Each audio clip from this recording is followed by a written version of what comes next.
Hello everyone, hope you can hear me correctly and clearly. Today we are going to fly from Colombo to Tokyo Narita. This is our destination. So first of all, before we started, today our flight is a 330-300. This is almost my first time flying A330-300 in Microsoft Flight Simulator. There are some differences in the aircraft. From my original aircraft I flew, that is A330 Neo, and right now you can see this is almost half of the apron right now. This is a very big aircraft, but with dual, only two engines are there. It is not, quad engine aircraft. You can see the aircraft is about to get started. The flight to Tokyo Narita. Right now we are in Colombo International Airport because we are running with my Tokyo, Sri Lankan virtual, and with Sri Lankan virtual, your aircraft is almost needs to be Sri Lankan. It exactly needs to be Sri Lankan. So, and where we are starting our flight should be Sri Lanka as well. So, there are specific, things that I have identified in this airport. I have already mentioned in previous flights, but in this scenery, what I have identified is this particular area doesn't have any lighting. The back of the stage of the aircraft is there, the surrounding is visible, and we are in gate B11, that is the gate we have spawned in, and from there we are about to get up to the sky. So that is the plan, at least for now, and we'll let you know how the things are going to get moving forward. There are several things still getting processed in the line. So as I said, for every audience to be mentioned, we are about to fly from Colombo International Airport to Tokyo Narita. That is our destination. So we are trying to get a great flight. That means we are trying to fly through various dynamics. Actually, starting from Colombo, VCBI to Narita, it's a long distance. It's a 9-hour journey. It's not a simple, everyday journey. It is a very different, challenging journey we are about to take over. Because over the night, actually, the flight might be boring for you, but I will try to make sure you are not get bored during this stream, and I would like to invite you to stay in touch with me. Right now the time is in Sri Lanka 12:41 a.m.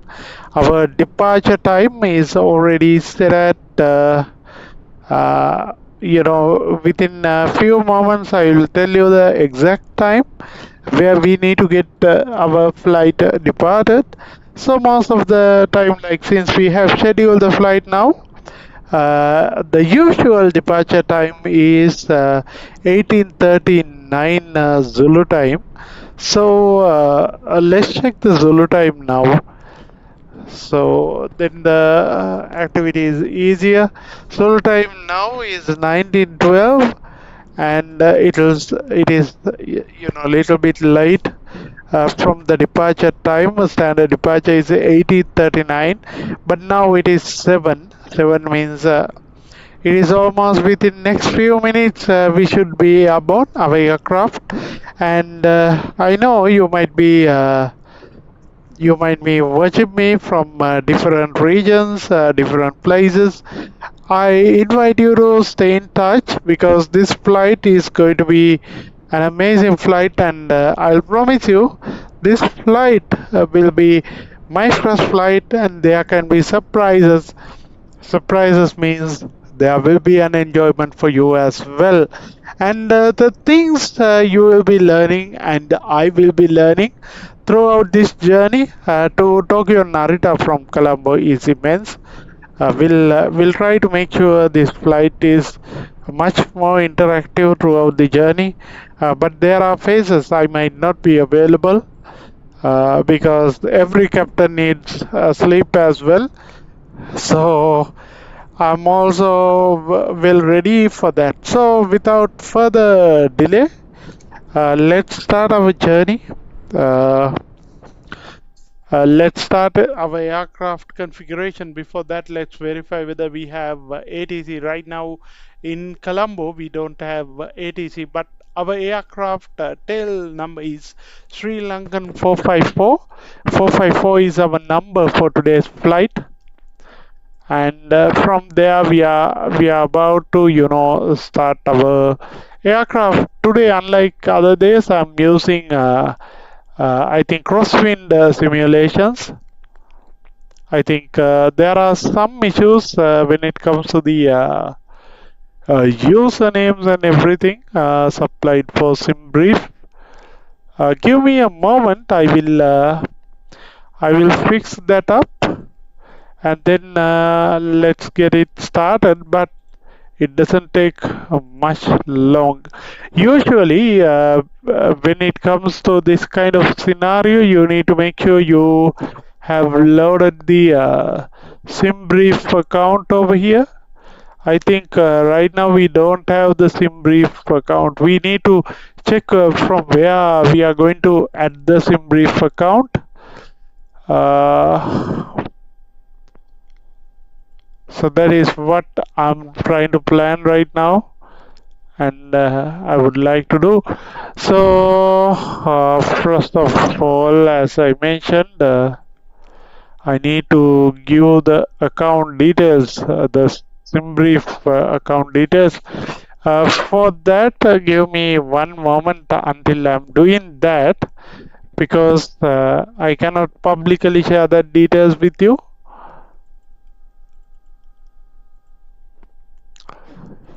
Ta-ta-da-da. So give me a moment.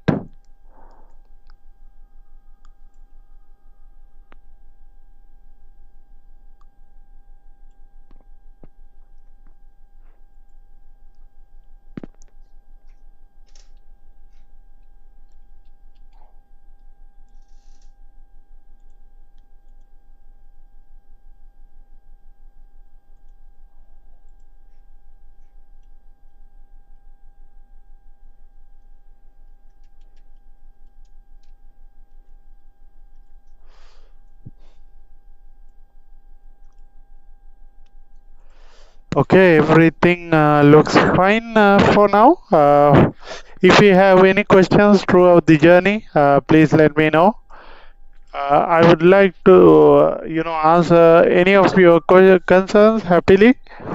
And I understand this flight might be boring for you. I mean, but we'll try to make it much more interactive in the coming moments. Only support needed from you. Please continue viewing our stream. So we are about to configure our departure and configuration related to aircraft. So if I brief the journey, we have A330-900 today, but the real aircraft in Sri Lanka is A330-300, and then we are going to RJAA, that is Narita International Airport in Japan. So we have alternative, that is RJSS, that is the company route of Colombo Bandaranaike International Airport to Narita with Sri Lankan Airlines. And we have 160 kg fuel weight today, and our cost index is 10. That means we are going in a shallow flight, and our flight level is 350, which is less than most of the aircraft. But considering the age of the aircraft, I think A330 also A330-900 is new, but we are flying on A330-300 in the real world. But right now, I found the livery only for this. With the livery only, we can fly the aircraft. Otherwise, we are not authorized to do so.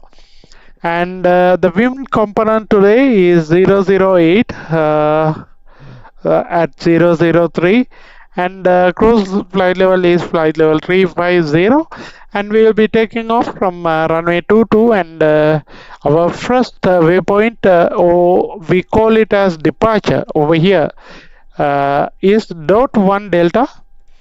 This is we call as departure, and then we will be following several waypoints up to Narita International Airport, and we are landing on runway 16, right? So that is the plan.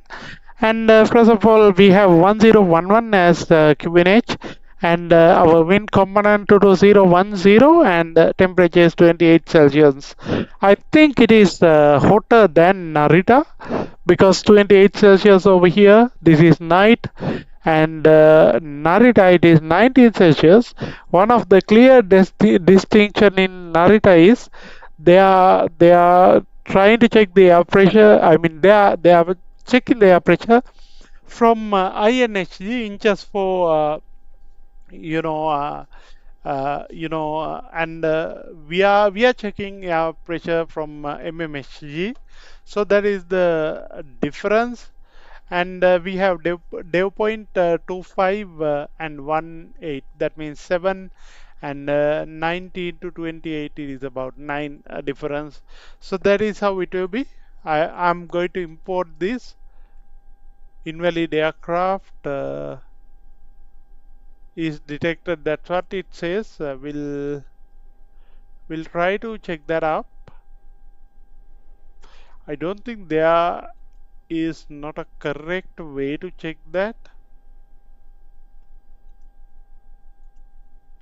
But what I can do is I can mimic the aircraft type in SimBrief. That is at least something I can do.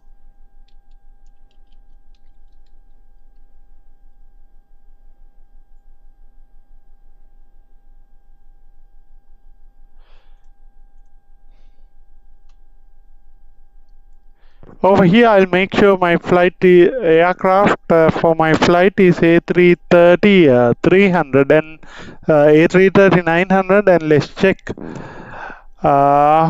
Only thing is for A330-300 we don't have delivery, so because of that we just mimic that, but that mimicking process can affect our aircraft. But let's see whether it will affect our plan in the meantime.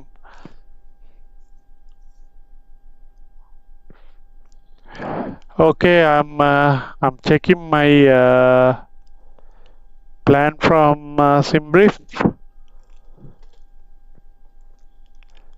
Okay, A330-900, and everything is seems to be correct now.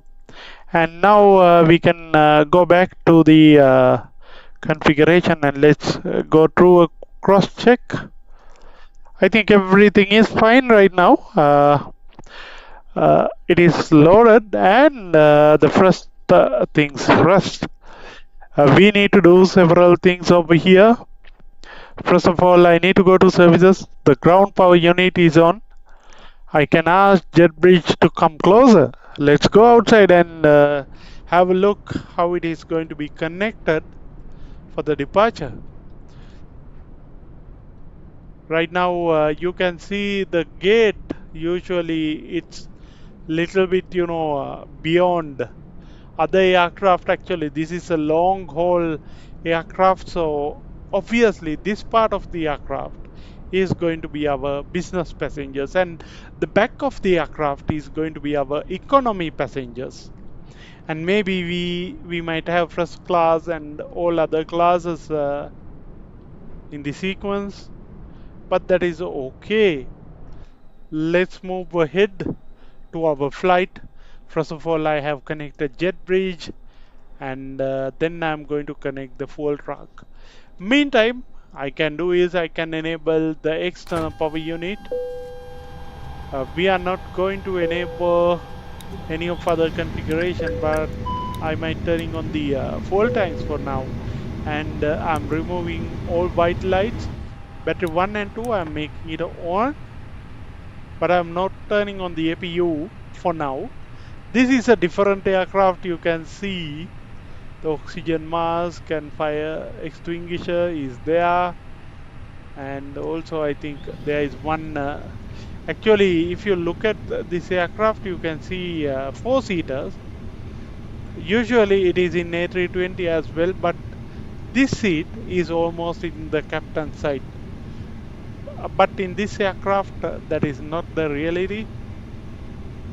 Let's check up. I think this scenery has some visibility problems. I mean, when it comes to the aircraft, we can look in to view something like this from the outside. That is completely possible. And right now we are in Bandar Naik International Airport. That is the exact same Bandar Naik International Airport we used to fly to other countries.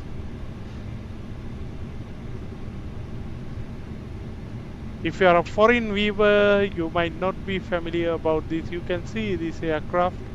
It is a nice aircraft indeed.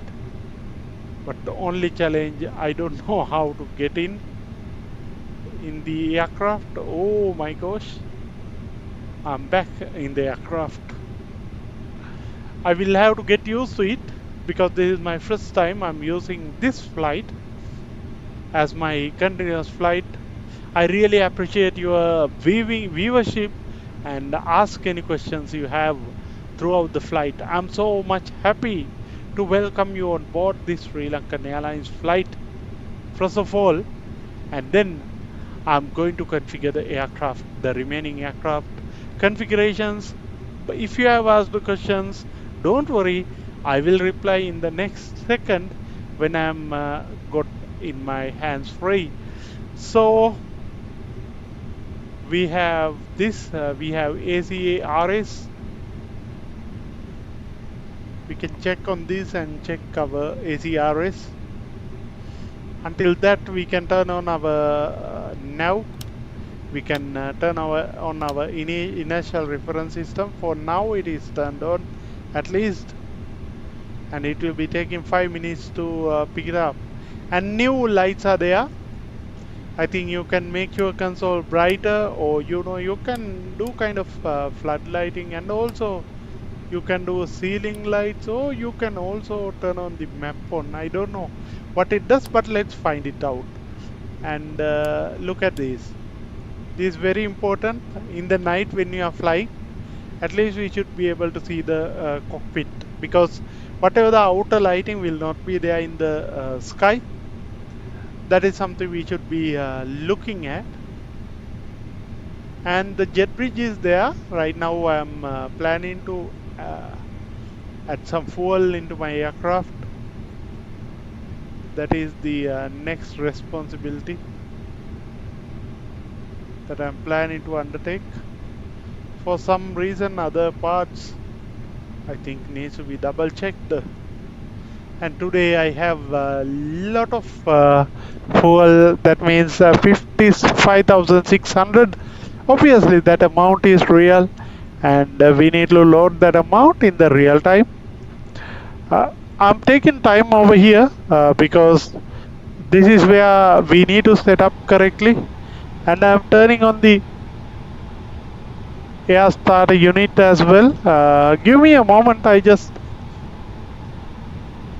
turning it off for a moment.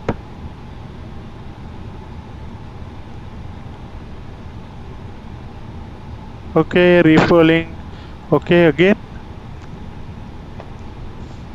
Okay, let's see. I think we have the ACARS. I checked from the backend, and the version we have is 7072. This is 26060001. 11th of June to 9th of July. This is supported. The second one also in the same version, so I don't want to look into that much. And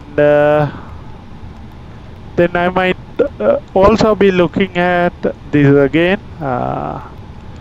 Here I need to go to this menu. Yeah, software, until that I'm happy.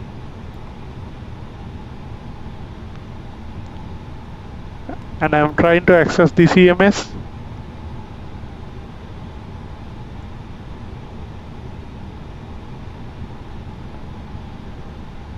Certain things actually demands a little bit of time.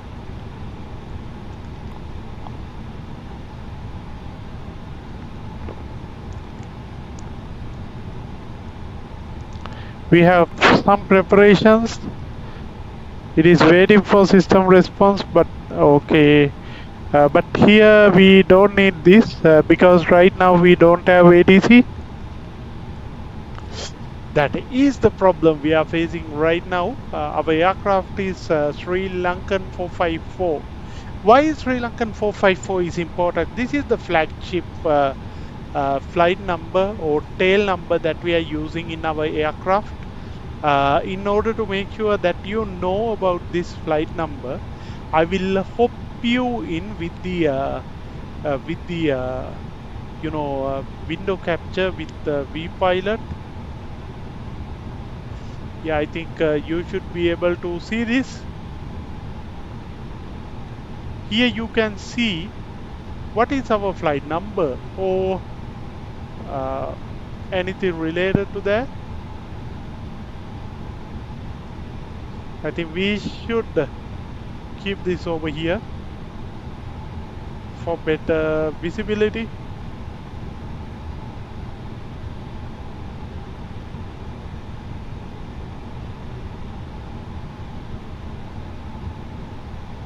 Okay, I'll keep it over here, and so we are taking this also into the account, and we'll cross-check several systems in the aircraft at the same time. And we have this extended window for our other crew to look at if needed. That is also an amazing feature available in this flight. Without further delay, let's import the flight plan. So even with this setup, without getting into pilot seat, even the other monitoring captains also looking into this the screen and configure the aircraft in the proper way. And this is taken from this entire aircraft is created from fly-by-wire aircraft scenery. But you can see the buttons of this aircraft is really smooth. You can feel the glossy feel, and I feel it like a really old aircraft. Let me know what do you think. Let's see whether the rear door can be opened or not. For me, it looks like it is not openable. We don't see anything, but let's see whether we can go back and see the backside of the aircraft. It may not be the 100% right or wrong, but only thing is this is the final area that we can go through.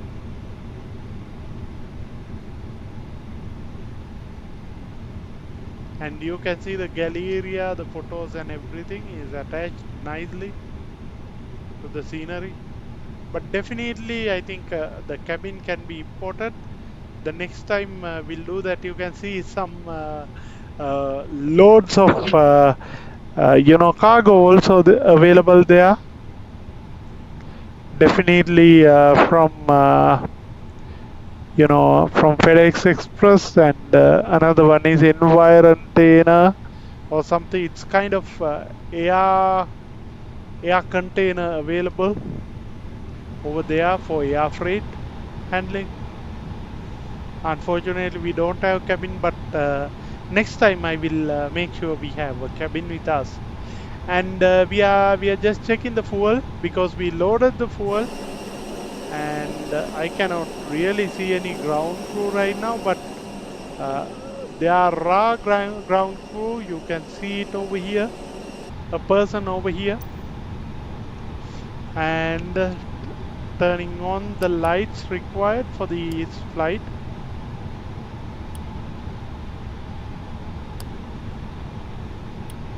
These lights are not needed at this moment. Let's go outside and have a look how the beauty after turned on the light. If we can see the logo, it is clean, and most of the configurations are good in the flight until now. And then I think it says refuel in process. We can wait till some time. Our IRS is well assigned and aligned on GPS, everything. I think this is something really great. And let's go to the departure, obviously to the flight plan, and we have SEP as our SPEP as our next waypoint. Before that we have dot 1 delta. This is our departure. Departure is the first waypoint you are seeing, and it is kind of airway also. On here we need to have dot 1 delta,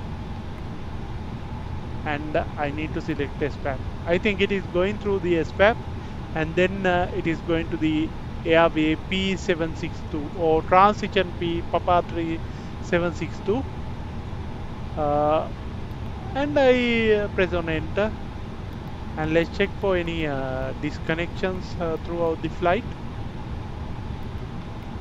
Looks like we are all good here.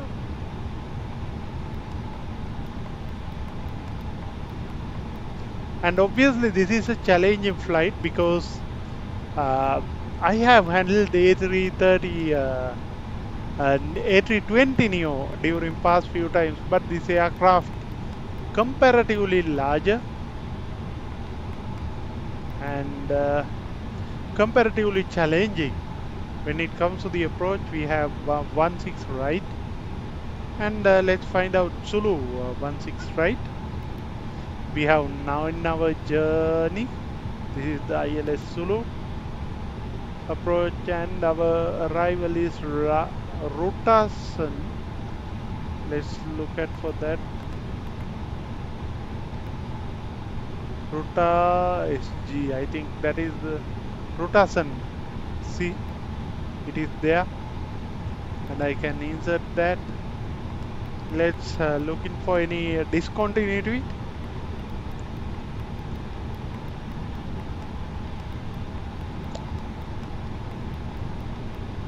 Everything is still uplinking, and you can see number of waypoints. The reason is actually we are going through a very long journey. This is a real long journey. Even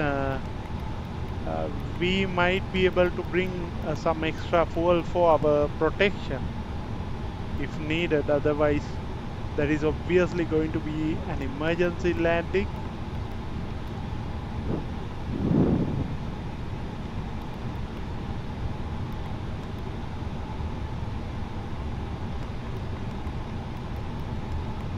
I think here we have the arrival. After arrival, we have our full flight plan. We don't have any discontinuity so far, and if we have anything as such, we can check and confirm. But you look at this route, actually this is much lengthier. You get it right? That is a challenge most of the time when we are when you are making sure our flight is good. First thing we should be looking at is our flight plan, and then our refueling is in progress. We cannot do anything in there because of that. What we can do is we can invite. I think fuel truck is not visible because, and I can ask for catering truck called so to come cargo door, baggage truck, it also to be available. But let's see whether these equipments are getting available right now. You can see the aircraft crew is, ground crew is preparing for different services. You get it right. I mean, there are lots of doors opened. I think we have two doors, left and right for the aircraft. The second door is like anyway, whatever the other doors, we should be able to close as well. But here I think the catering truck is loaded from the front. Usually I have seen only on the back. It is from the front. Look at this guy. Now even though we cannot see the view from the outside, we can see the real aircraft seating arrangement. You can see this. Ha ha ha. So our crew is getting ready with the cargo loading. That is something every day we need to load and maintain. That is how we can make sure our flight is fully prepared for long haul journey. Now this long haul journey is getting prepared. Hi Minatha, hi. Thank you very much for watching. I couldn't see you, but obviously this is going to be an amazing flight, guys. When it comes to this flight, we obviously looking at getting it successful all through the journey, like in real world. That is the purpose. Usually when you are checking in, usually it is taking about 3 hours at least. 45 minutes to 1 hour is just for the planning. So this is also part of our process. We also making sure the flight is fully ready for the departure. And since this is long haul, whether it is virtual or real, it is also still the same. Without further delay, let's start our ground assessment of the aircraft. Let's go to the close visibility, and first of all let's look at the AOA probes available, and no damages identified, and pitot probes and other sensors.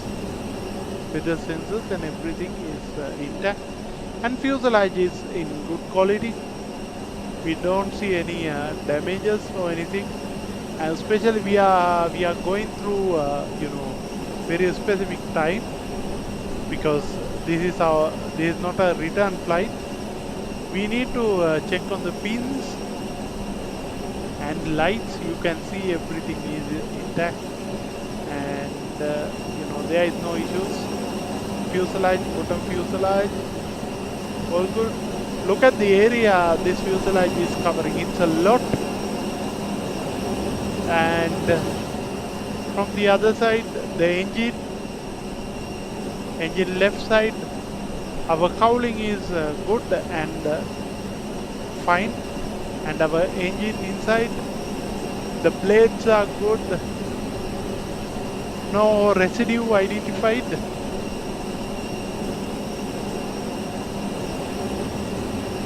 Inner panel of the engine is good. Let's walk through the wing, the right wing of the aircraft, with the rear landing gear, of course, and we are checking the Oreo struts, and then we are quickly moving forward with this assessment of the wing, ailerons, and the lights, all good over here. And rear fuselage, I don't think any issues, though we are flying 4 Romeo Alpha Lima Ostrich today. Our aircraft livery is 4R AEO Alpha Echo Ostrich October. And also over here we have our elevators, rudder, all good, and our left side of the fuselage, cross-checking every angle of it, and also the landing gears and the braking system and the Oreo struts, all good over here. We need to check that, because suppose if any pin is missing, That means it is a declaration of disaster and wing is all good. And I think we also need to check the right hand side of the aircraft. The fuselage is good and everything is good over there. So usually as a pilot I should come in through somewhere over here. I'm climbing over here and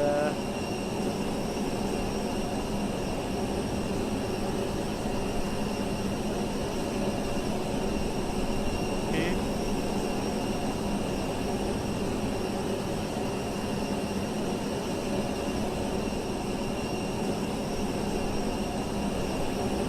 It is not the one. Let's go through this one.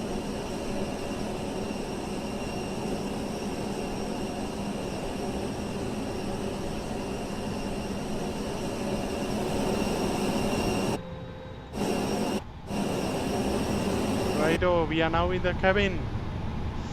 So our fuel truck has arrived and refueled. We have 55,600 kilograms as extra.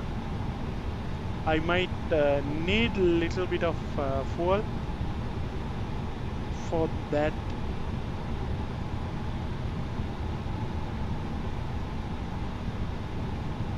I'm using 57,600 as my fuel in the real time. I might need a little bit of buffer fuel, even though the plan is correct, but if there is an emergency, we might need to look at ADC services, and we might need to circle around the sky.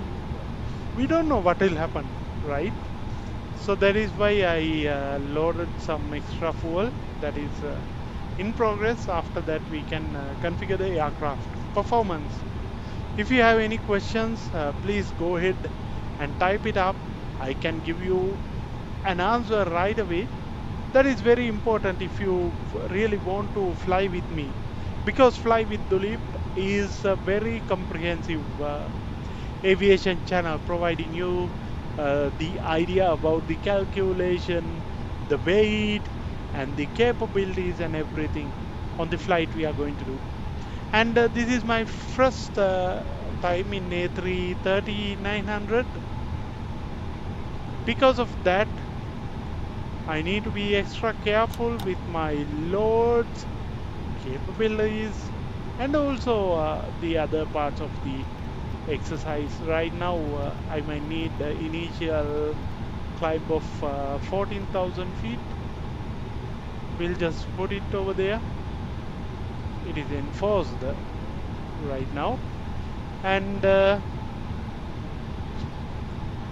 we don't recommend the speed, and we need to keep at least a safe altitude of 8,000 feet before we are making any other adjustment. But let's try to enforce the speed as well. When it comes to speed, what I find challenging is to go through this setting the speed process, because I need to scroll all over the mouse. Heading is not required, apologies.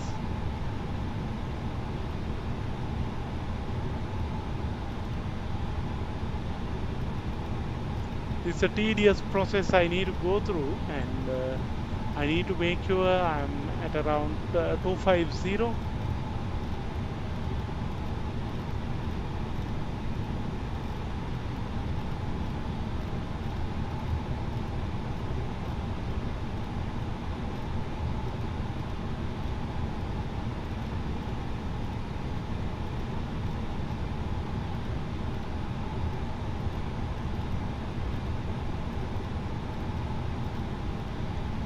Because the climb should be steep. In the sense of steep, it should not be steep, but it has to maintain your altitude and speed. That is why, if it is possible in this aircraft, I will set up the speed. Then I don't need to do any tedious hard work on this. I'm all good over here, and my QNH is gonna be at 1013, or is it? We just check and see. That is 1011. This is a QNH.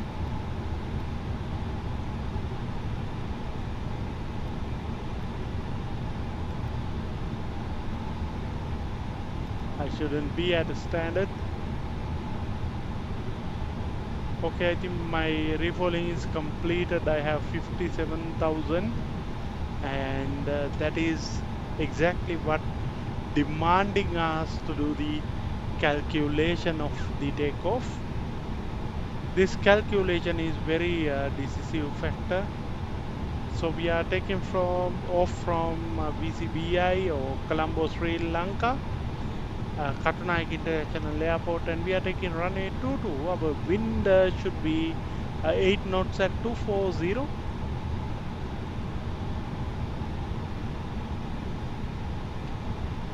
And temperature is 28 Celsius, subject to verification of course. And then we have hectopascals 1011, and runway slope unknown. And when it comes to the landing weight, why okay, here we are coming with the landing weight. I think that is the reason. But okay, I have pre-configured landing configuration. On top of that, we might need to add a little bit more. Let me go through that and configure our aircraft accordingly. When it comes to the weight configuration, let's look at the how weight is distributed. Our weight is, we have 4,000, 5,000, 6,000, 6,700 kilograms of cargo.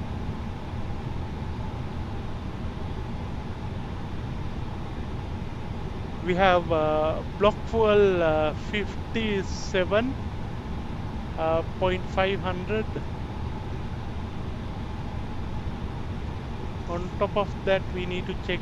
There are some configurations are missing in this setup compared to the other one, because here what it gives is the landing performance, but what we need is the takeoff performance. For takeoff performance, we don't have a calculator over here. That means we need to rely on us. When it comes to the aircraft, we need to look at how the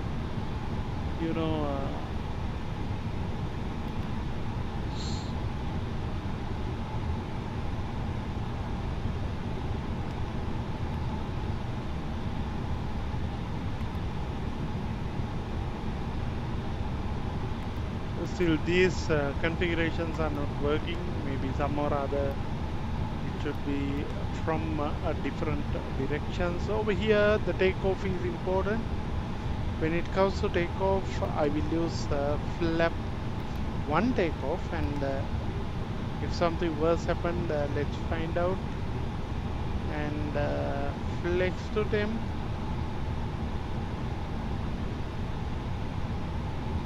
it's 49.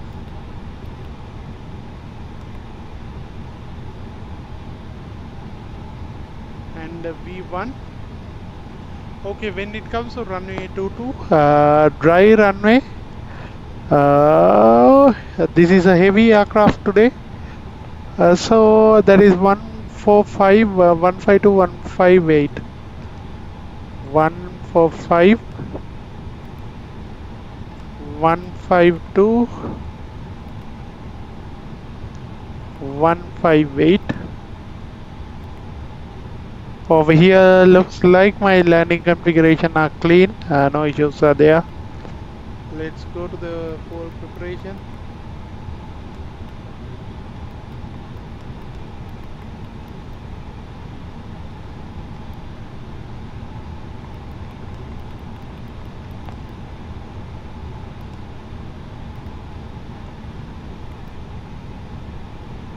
Yeah, I think the block fuel is 45.0 today,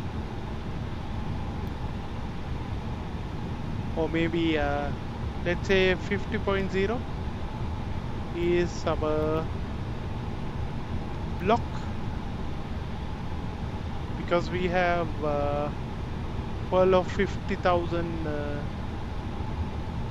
That means 50,600. That means 57.6.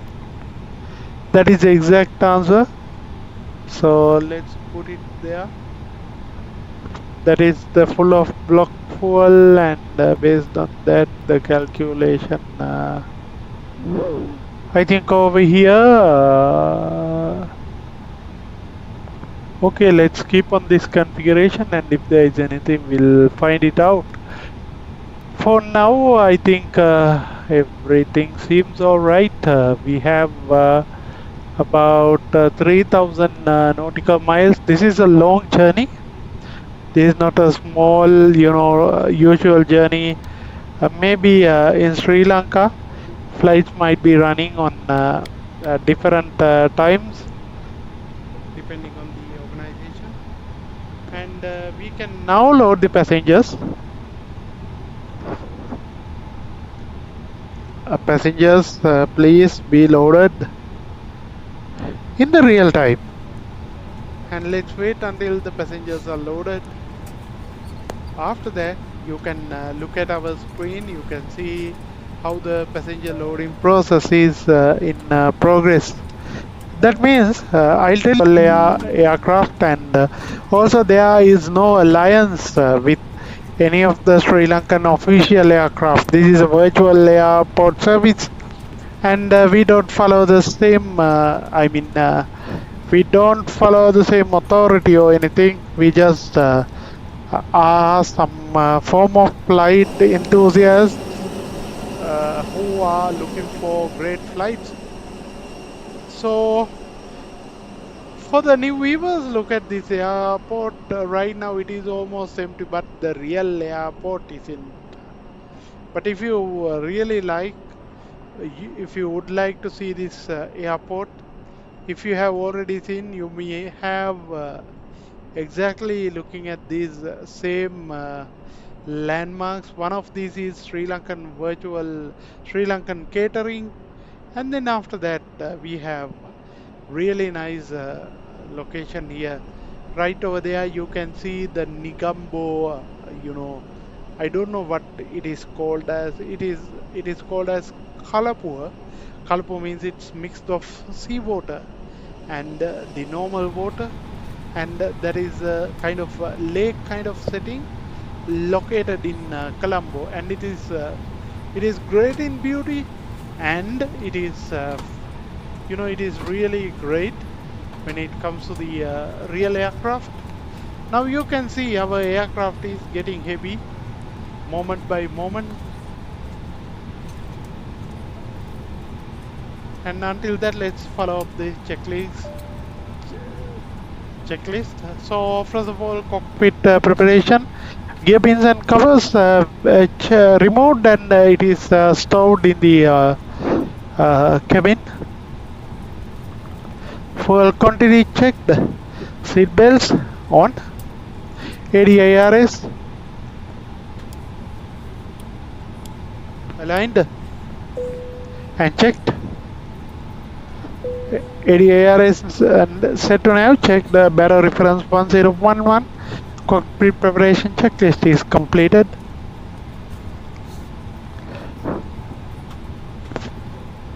Park and brake not required right now. Takeoff speed and thrust idle. Windows closed. Beacon on. Right now we need to turn on the beacon. But even though we turn on the beacon, we will wait some time until our aircraft is fully ready to taxi. Right now we are going through some tedious process. The configuration is right, the fuel is correct, and the communication is correct. But I need to cross check on one thing, that is the ATC I will put ATC on board and ATC on, and over here and here. 1, 2, 3, 4. For now, ATC will provide me the right smoke and everything. I just want to make sure when departing it is on mode Charlie.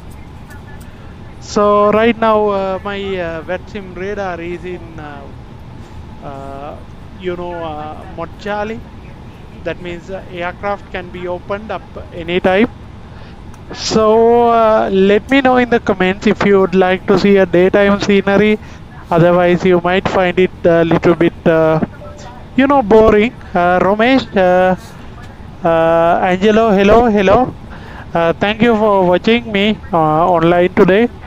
So, since you are connecting from Europe, I think you are connecting right now. Really appreciate about it. And we have a large screen and small screen. Even though we are configuring in the large screen, we also have the small screen. So when it comes to flight, the configurations are checked for pushback, and we can initiate pushback in any minute from now. The configurations are okay, but right now you can see the people are getting onboarded into the flight. It is not even halfway onboarded, so let's wait for a moment that has happened. So I would like to know whether this process is boring or not. But as a real pilot, if you are flying, you need to go through this process. And if you are a real aviation enthusiast, I think this is something you should follow, because when you follow the real procedures, you know what is happening.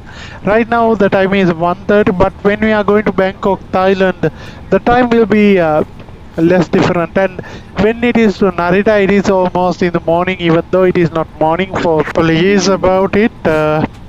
Apologies about it. Actually, I met with a challenge. Met with a challenge. The reason was I got disconnected from internet. I have enabled sleep schedules. Because of that, I was unable to continue my operations. Uh, right now I'm back. Now my internet is connected, and now I'm ready to proceed, because I'm using Starlink. And whenever there is a kind of challenge occurred, what I do is I turn on the sleep schedule to make sure the power is conserved, and we need to make sure our environment is protected and power is conserved.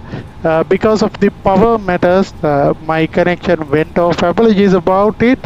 But we are about to depart right now. While in the departure, I might change in the look if you feel boring in the night. You know, night means it's anyway boring for anyone, even for me. If I am a pilot, I find it boring as well. There is no real reason, but when it comes to a flight, you definitely get boring enough for you to fly. So, in order to make you interesting, I will go through a journey with you. That journey will be providing you with some support for you to stay watching this channel and enjoy this flight. You are my passengers who are right now on boarding is my passengers. You can see still some passengers are there to be loaded. Apart from that, our flight is fully ready for pushback. Let's wait for a moment. Let's go through another round of walk.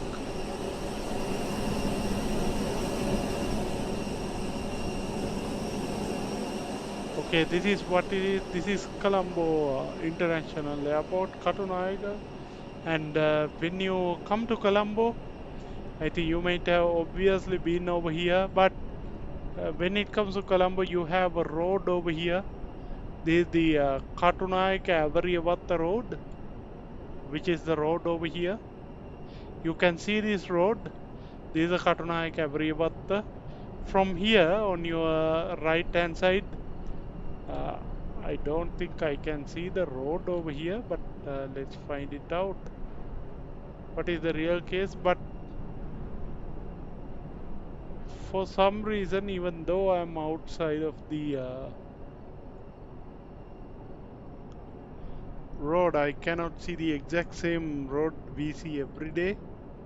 Let's find it out why it is not there. Okay, I think this is the road we are talking about. Usually this is the road we are coming towards Avariyavatta region. Usually you have two paths. One is take up the path towards Colombo through Colombo Expressway, and this is Avariyavatta road. While you are coming in this road, you are coming with this roundabout. This roundabout, you have HNB Bank here, and then you work along over here to the bus stand, but bus stand is clearly not visible. I think it should be somewhere over here, but this is how it is when it comes to the city of Katunayaka is around here. Also you can see the flyover in Katunayaka via expressway over here. You can see this is our central expressway from Katunayaka to Colombo. So we are in one of the beautiful and attractive country. Obviously this flight also going to be one of the attractive flight you ever experience. Definitely be in touch. This is going to be an amazing journey today. We are going to Narita. Without further delay, we are pushing back. Our departing time has already arrived. And hi gaming boy, how are you? After a long time, whenever I look for you, you are here. Stay in touch. And do you like to fly in Microsoft Flight Simulator? Let me know, gaming boy. And connects. No, this is not a payware connects. This is a real aircraft from Crosswind simulation. I received this through Taraka, and hi Minada, hello. I saw you are in the shot. We are starting a little bit slowly because we need to make sure our aircraft is configured properly and we are ready for the departure. And we are fully ready for departure. That is our expectation. So for the sterile configuration, we are turning off the cockpit door right now, and our aircraft is good enough, and we are ready for getting ready for the full passengers. I think our business first class is boarded, and the business class also boarded. Now the economy class, the second section is in process. So we have a little bit of sections today when it comes to our flights. So definitely it's a long flight with a long challenge. Actually, you have to stay up if you need to fly. Connects, what do you think about this simulator? I think until you remember, during most of the times I flew on A320, but look at the size of this aircraft. This is very big. It is coming even to the red line, which is our safe line. I mean, when we push him back, we should be in the taxiway in short time than others. And I don't know why we can see the moon. Moon today is halfway across. We don't see the full moon today, and it is halfway across. Obviously, we passed the Poson Poya in Sri Lanka. Yeah, this is A330-300 Romesh Angelo. So this is a great aircraft, it seems, but for me it's in the heavy side. That means in landings I find it little bit heavy compared to A330 or A320. The reason is it is a little bit different from many other aircraft we have experienced with so far, because it's when I checked, it was a little bit of weight is there.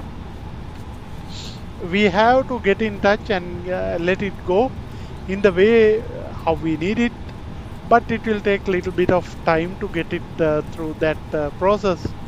So right now, I think most of the things are done, awaiting our last few passengers to get onboarded.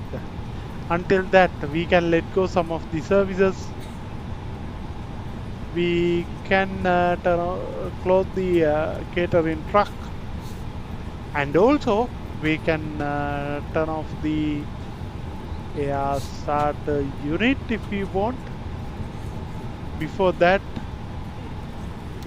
let's turn off this and turn on the APU and wait until the APU is running, and let's see the sound of the APU today. You can see that APU is starting up. Can you see this nice heat waves over here? This is coming from where? It is coming from the APU. That is the greatest sign ground view. See that APU is coming up. I have seen some aircrafts.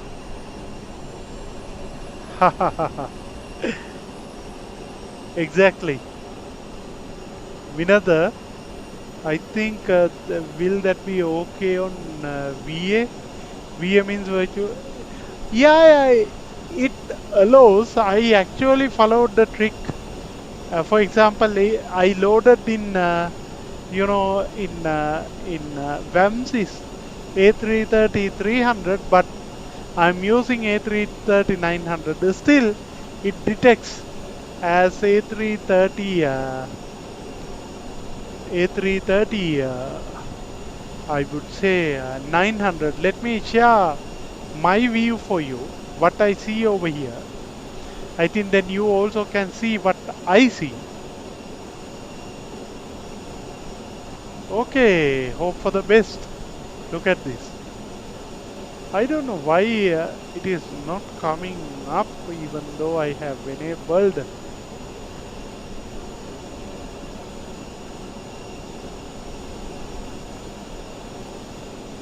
Even in stepping I cannot see that. Let me go to the paint and paste it over there, and I'll try to put it on for you. For some reason OBS doesn't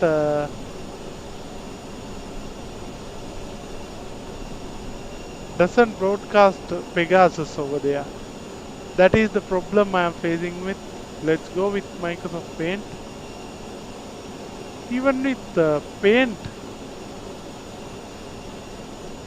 I cannot see the real window behind of it. I think that could be a problem in the system itself. You can see the aircraft is getting up, but it definitely. I will post the message in the group. What I did was I mimicked that in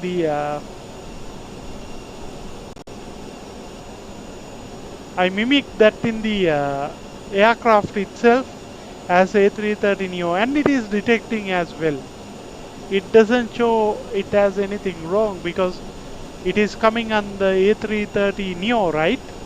I think that is the reason we are seeing this, and this is obviously one of the favorite of mine as well. Right now, this is the time we are getting for the other activities. Still, we have some passengers loading, and our APU is also running, and I can turn on the APU bleed. And for my protection, I'll turn on the engine knob to start. So now I'll keep on the start, but I'm not starting. That is not my purpose. At least I will have less workload when it comes to the flight. Romesh, Angelo, and many people available over here. I don't know how to achieve this. Just let me know in the comment Maybe Ramesh Angelo has some awareness. When we get into the flight for the first time, when we boarding, even though aircraft is not started, the the aircraft is spinning. I need to understand how this is happening in the real aircraft, because right now,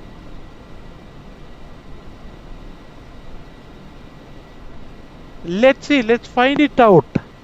I mean, it's a 9 hour journey. I understand it's a little bit long journey, but let's trust it for the best.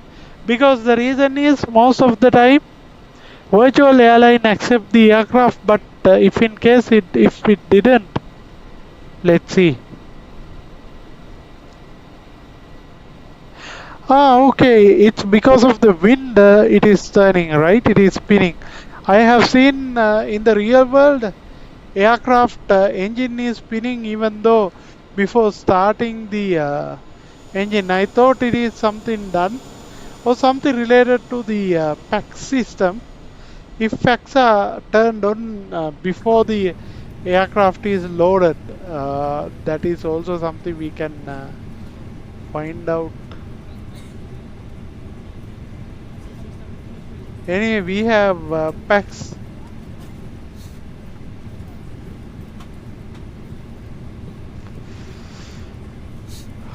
Okay, and still people are ready to be onboarded.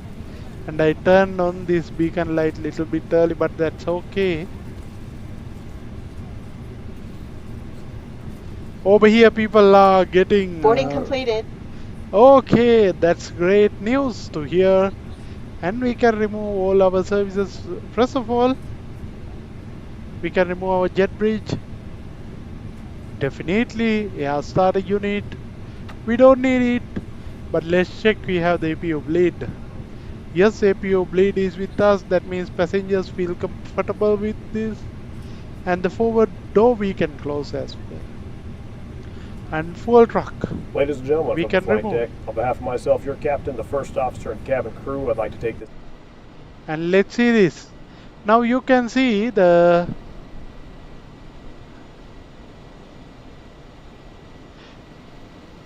jet bridge has removed substantially and all the doors closed. There is a ground verification from the ground crew. The ground is okay and we can request for the engine start. Before that, let's go to the checklist. Before start, beacon on, check. Before start checklist, complete. And now we are ready over there.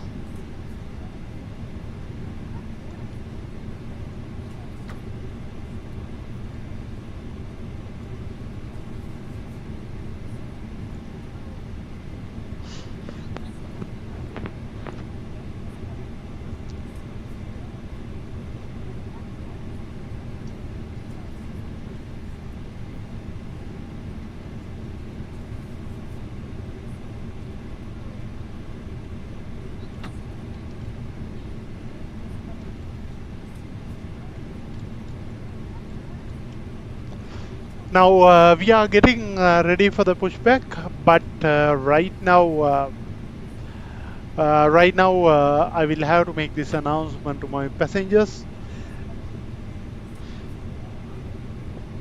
Good morning, ladies and gentlemen. This is your captain speaking. Today is 4th of July 2026. Right now the time is 1:52. Our flight is scheduled to depart at 1:55 a.m. Today. And on behalf of the flight deck crew and our dedicated cabin team, I would like to personally welcome you on board this service from Colombo to Tokyo Narita. It is a pleasure to have you with us today on this 9 hour and 30 minute journey across the continent. Our flight plan takes us through some truly magnificent airspace, and I'm pleased to report that we are currently looking at a smooth ride across the Indian Ocean into the Japanese archipelago. We will be cruising at an altitude of 35,000 feet, and I have personally reviewed our flight path to ensure We take advantage of most efficient routes available to us. To our premium guests joining us in the forward cabin, I would like to extend the special welcome. Our cabin crew is fully committed to ensuring your comfort throughout the night. Whether you are looking for rest or to take advantage of our in-flight services, please do not hesitate to reach out to them. Uh, should you require anything at all to make your journey make more comfortable. We currently completing our final checks and we are expecting to be pushing back at the gate in just few minutes. We are looking at an on-time departure and we anticipate our arrival in Tokyo to be smooth and efficient. Once again, thank you for choosing to fly with us. Sit back, relax, and enjoy the premium experience we have prepared for you. I will check back in with you once we are established at our cruising altitude. Thank you.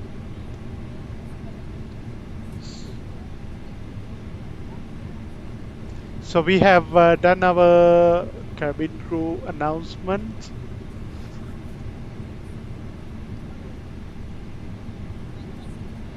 Kevin, be ready for the departure.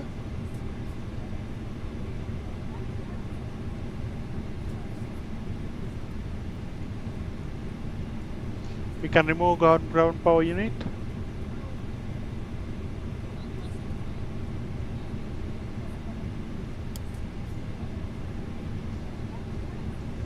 Enhancing the visibility.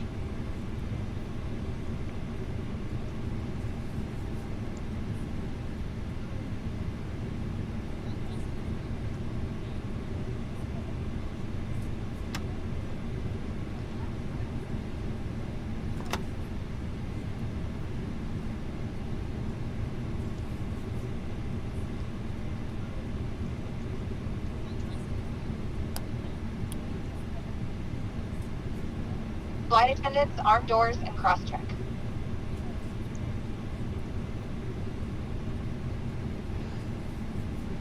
And if you have any questions like you did in the past,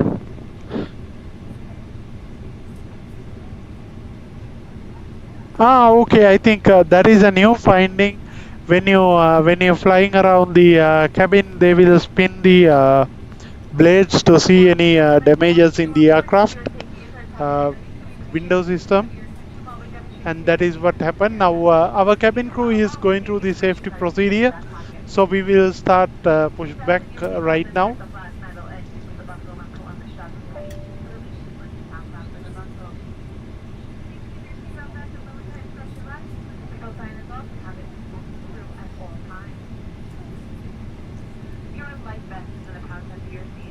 Last rooms with Ryu Hotels.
Clearing the safe area.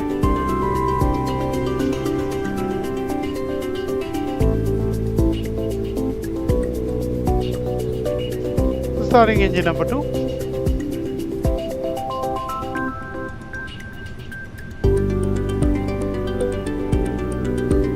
Checklist.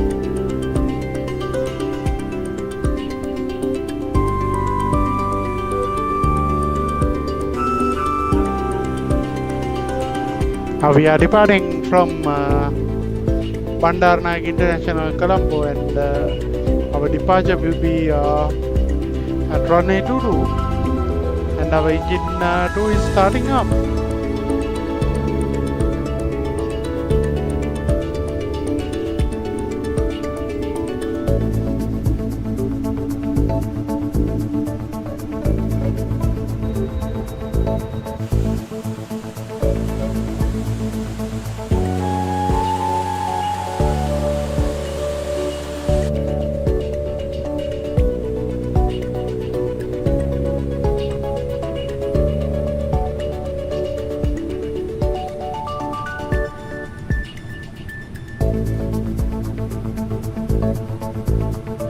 Starting engine number 1, clearing safe area.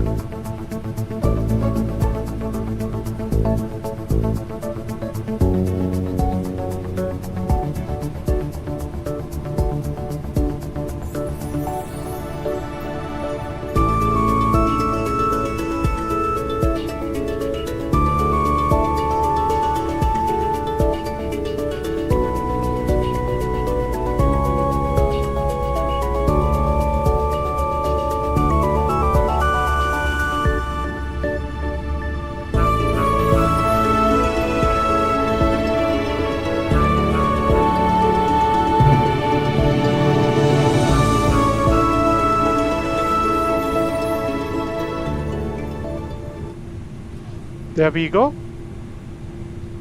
Engine number 2, check the status, starting up.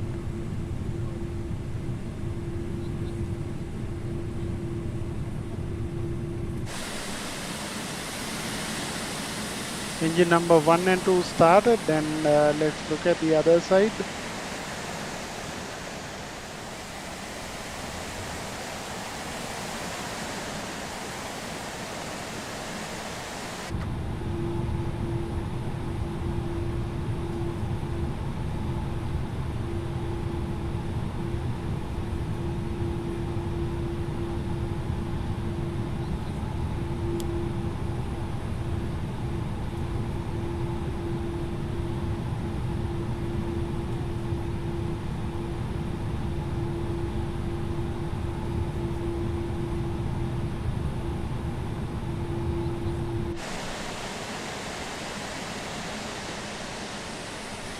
Look at this now, the aircraft is turning towards the taxiway.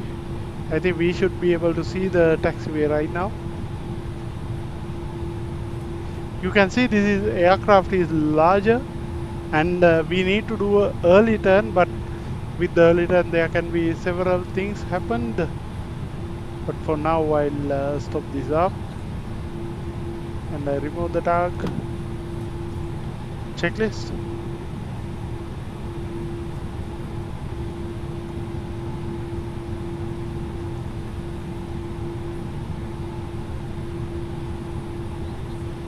Anti is not required. Ecam status.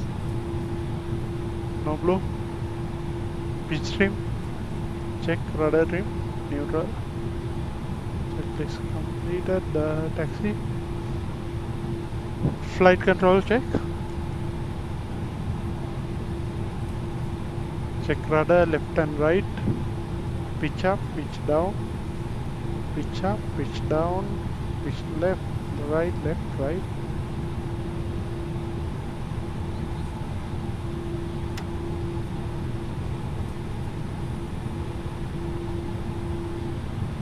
I think there is something related to tiller is happening. When you're turning, that means rudder also causing some issues, but we'll make it as okay for now. Parking brake set. Flight control check, the flap settings, takeoff. Radar prepare wind shear, turning on. Engine mode select normal, ECAM memo no blow, cabin ready.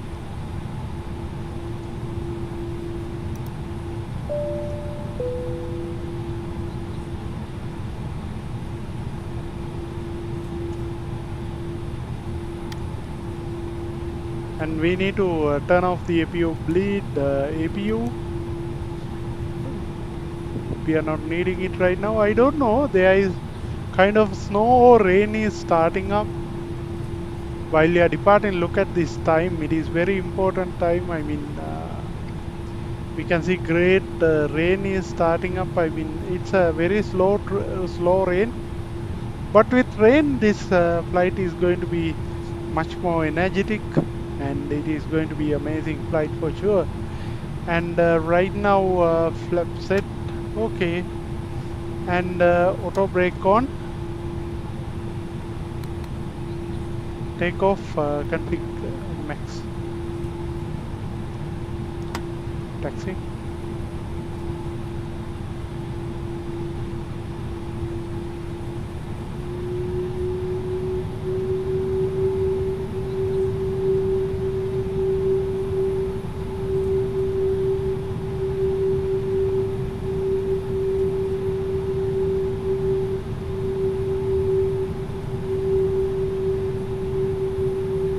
The sound is a little bit difficult to hear. It's like, you know, kind of different sound, but that is normal for A320. Because we just see it in the distance, so that is the reason. And whenever we are flying, you can see another fuel truck is going from somewhere. And the rain started. I don't know whether it is rain or snow, but it can't be snow as well. I think definitely it should be the rain, but cannot find the rain either. I think the takeoff config might have changed if because of that, but we can't do anything. Let's proceed with whatever the current configuration we have.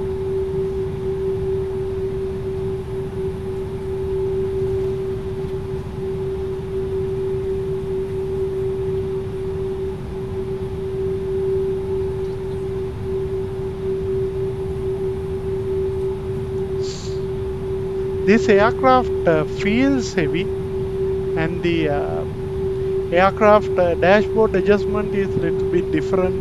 I mean, it is kind of leaned towards us, kind of setting is there. I hope you also can see it. But when you look at the aircraft, when you taxi, what I feel is the aircraft is controllable, but this is also more or less a fly-by-wire aircraft, right? I think this is also a fly-by-wire aircraft because this is also done by crosswind simulation.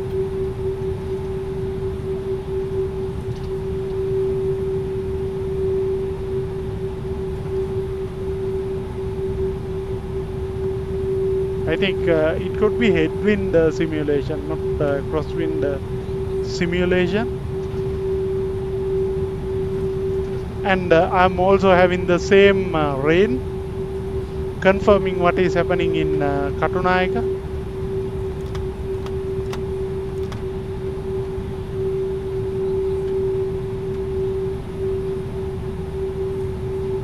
So we need to be vigilant about speed. If we exceeded the speed, then our marks will be reduced.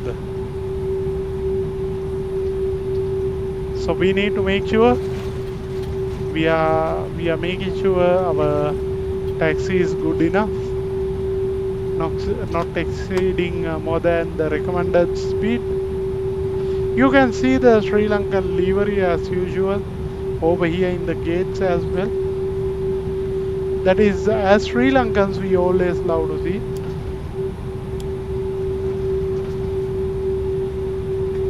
Look at that. Because of moon, actually it looks like daytime for me. The Sri Lanka is vibrant even at the night.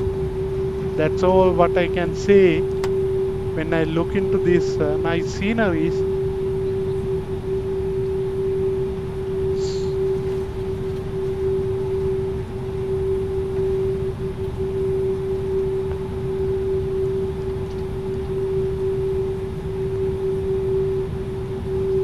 And I need to announce my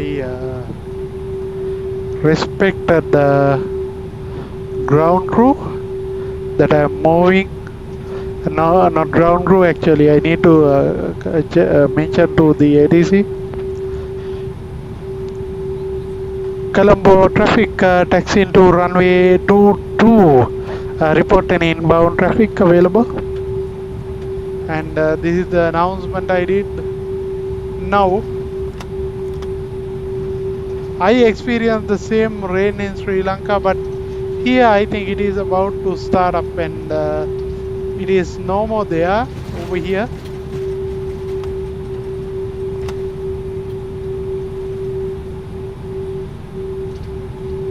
Look at that.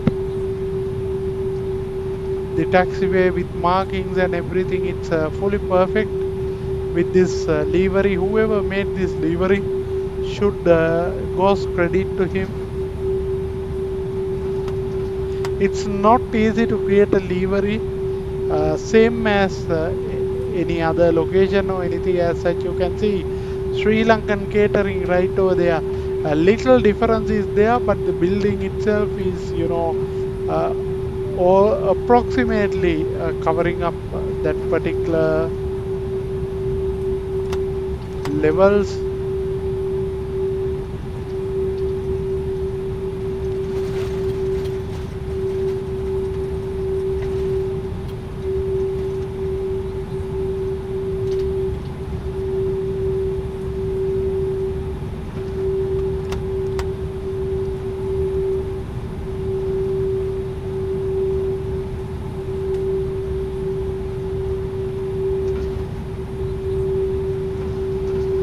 Traffic entering runway 22 Colombo. Not Colombo, actually Katunayaka.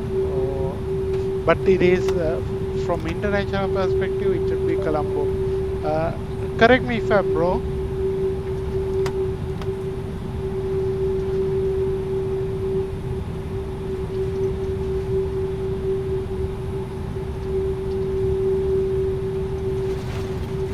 You can see this nice light. I have never seen it before.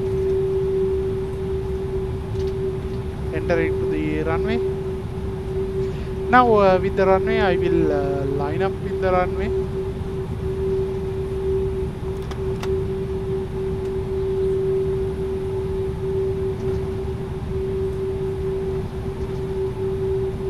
Right over there, right over there. Just wait.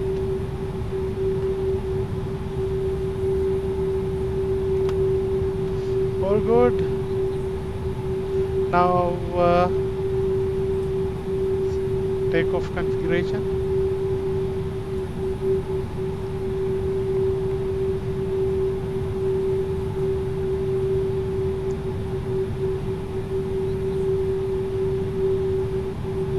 TCAS, check the packs 1 and 2 is on.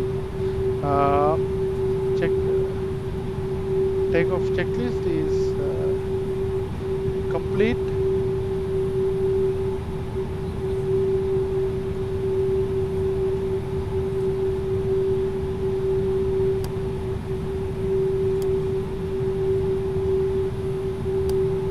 Landing lights, nose to takeoff.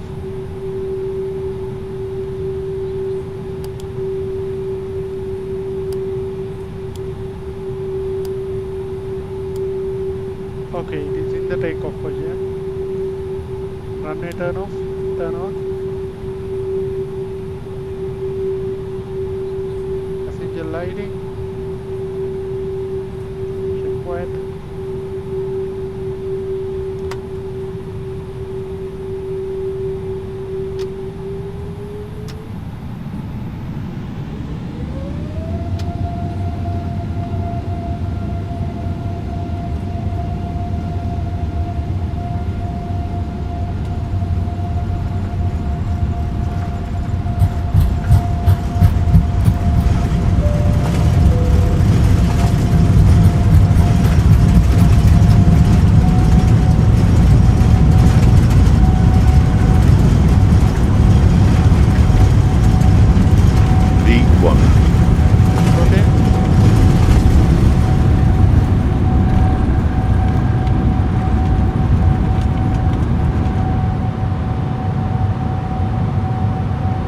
window. Positive rate. Gear up.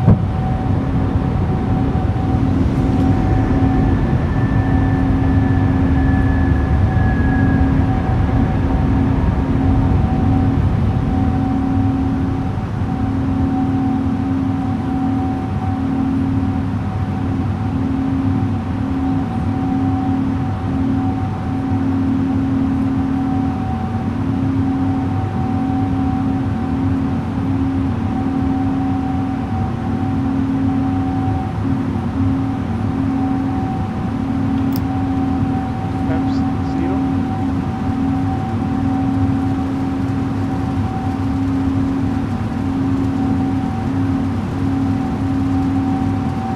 And you can see the picturesque Colombo at night while in our turn.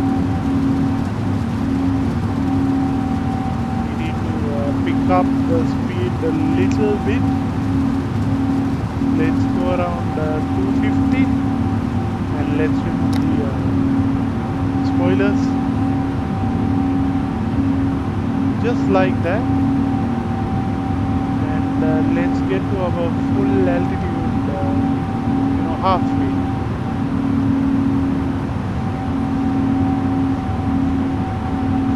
Okay, let's go to the passenger beam.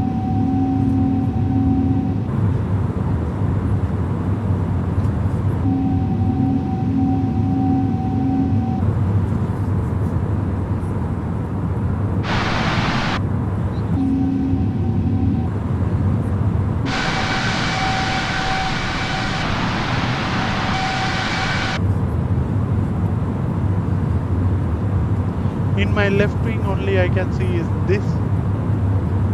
You can see this hole over here to balance the pressure, and also you can see the runway 22 and runway 04 of Katmai over here. Right now we are in a stable path and we are climbing up and up above the cloud. You can see it is nicely picking up to the sky. So let me know in comments if you would like to see it on the other way around. That means would you like to see it on a different way? Let me know if it is required. For example, do you like to see it on maybe you can see the aircraft is climbing up. Definitely we should maintain the climb as well. Right now it is about 7,000 and let's give it a whole 5,000. So then it will leisurely pick up, and then after that let's discuss about some other challenges we have seen while the flight is on the go. You can see flight is picking up its altitude, and now it is closing to 10,000. That means it is time for us to increase the speed to at least 290. Right now the aircraft is at Mantoga. I will bring it down to the flex.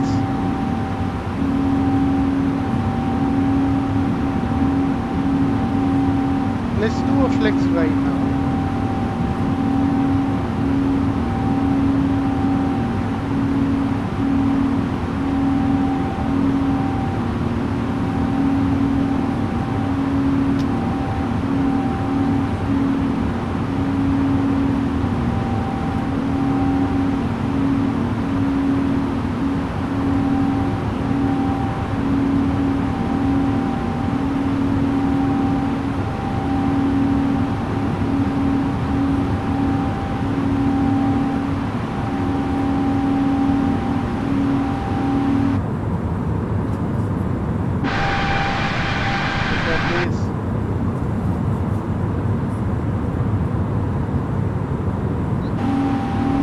When it comes to this aircraft is much more stable compared to the flyby by A320 Neo.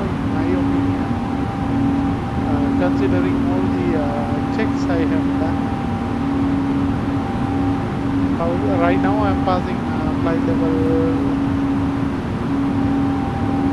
110, and this climb will continue for next few minutes. At the same time, what I'm going to do is I will increase the speed further and further until the max speed reaches out. The reason is we need to make sure our arrival is smooth and quickly. Over here.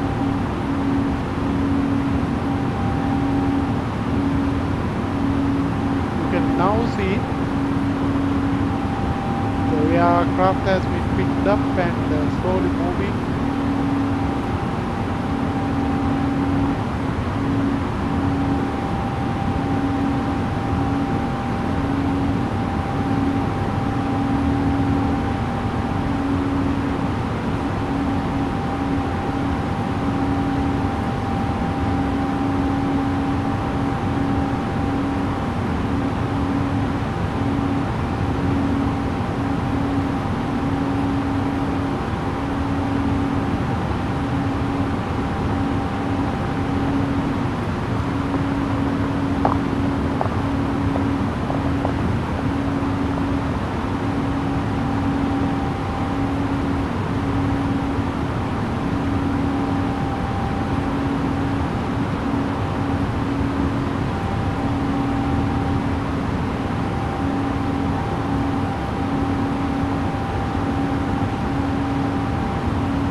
And right now the aircraft is picking up its speed and climbing up to the levels that we are looking at. I think this is it. From here onwards we have some information to be shared. So right now the plane is flying. Right now you can see our seat belts are enabled. We need to review and close whatever the unnecessary services we have enabled. Right now we don't need this.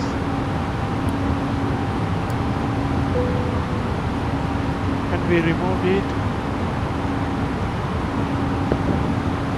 And our aircraft tail number is today Sri Lankan 454, is it? I think so. Our aircraft number is Sri Lankan 454. ALK454, that means that is the aircraft number.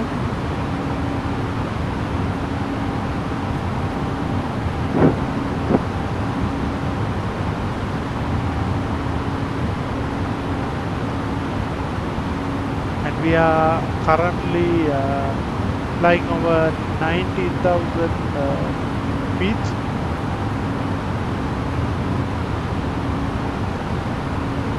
It's a very short time, but we are arriving in the other coast of the country as well.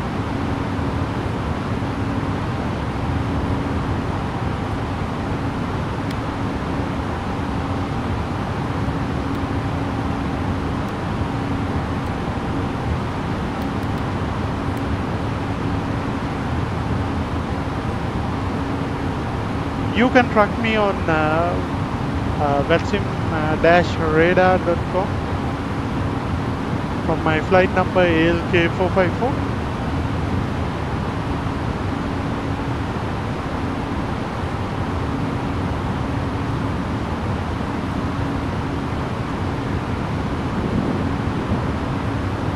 And our flight today going over, I think we are passing Bangladesh part of it, and we have a little bit of bad areas with bad weather as well, like the cyclone, and everything.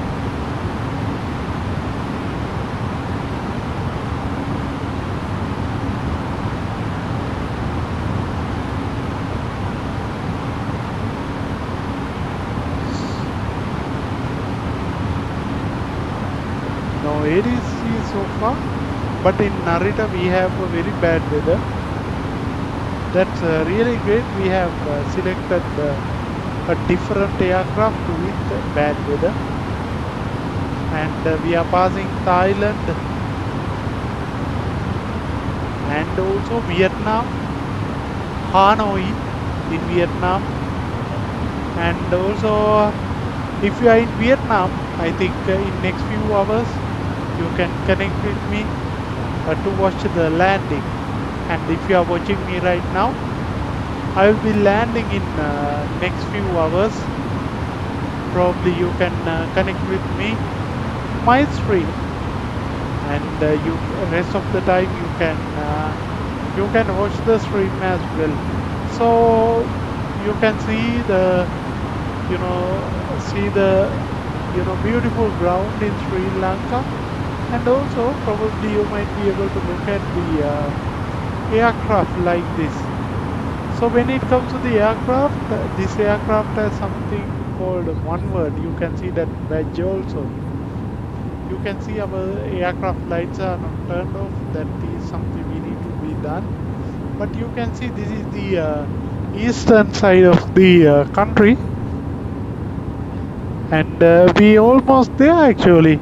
That means we little bit faster than we originally thought of, and Sri Lankan aircraft is moving really fast. You can see this nice moon over here, and our aircraft right over here. It's very beautiful.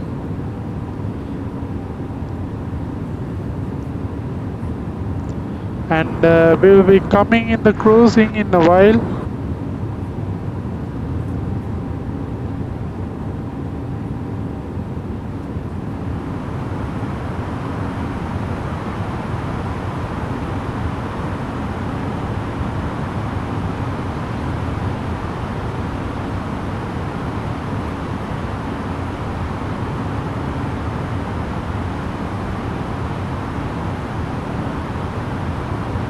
From somewhere we need to get into the aircraft, but it seems it is difficult than we thought.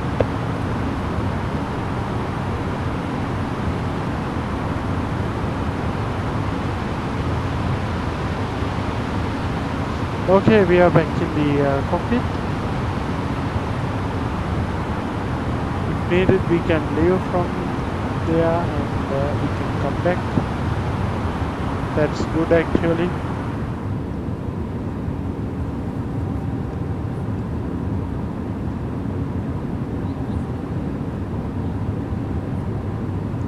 This is the scenery I will be keeping with you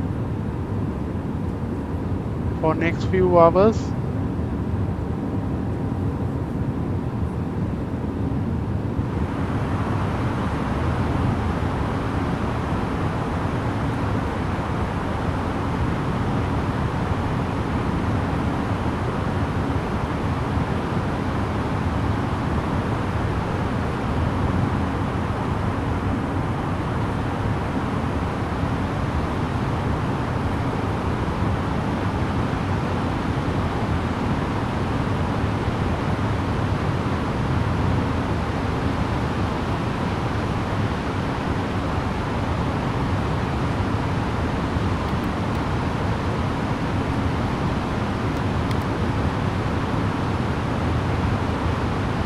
This is a really great way to confuse any pilot.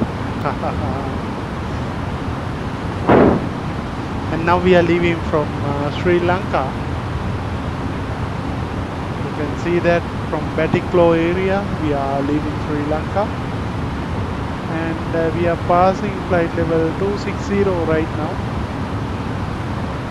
And our temperature cabin is good. Our ventilation, cabin altitude, the landing elevation, all good. And I think I forgot to turn off some of these landing lights.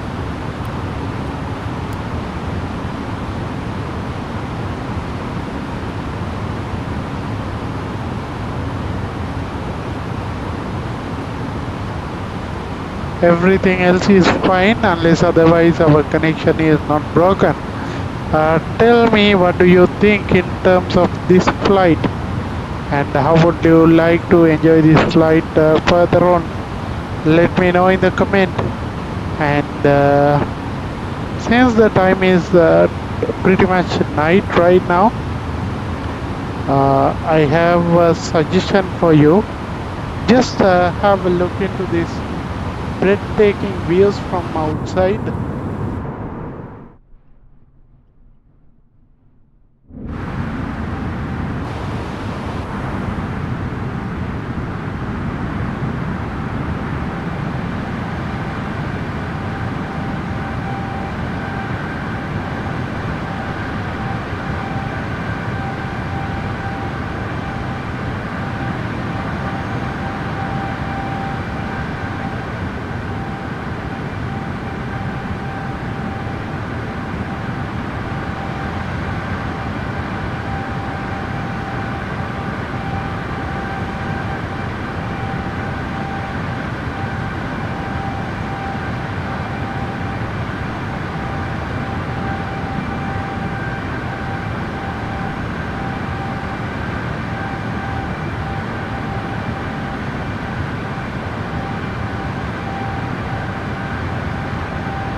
Okay, now we can see we are getting our top of flight.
So I'm back again. I have an announcement to do.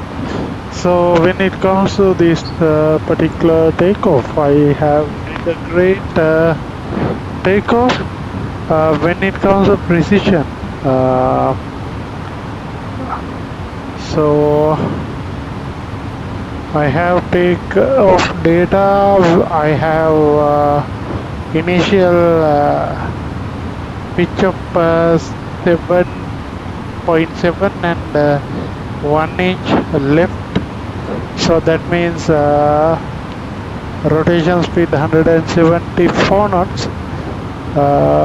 We pull back to pitch 7.7 degrees. That means a stable liftoff with only minor correction of 1 degree to the left to hold the center line. So that is the precision we have taken through.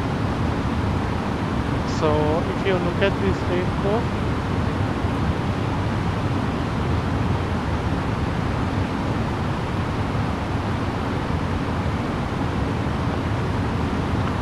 we can also look at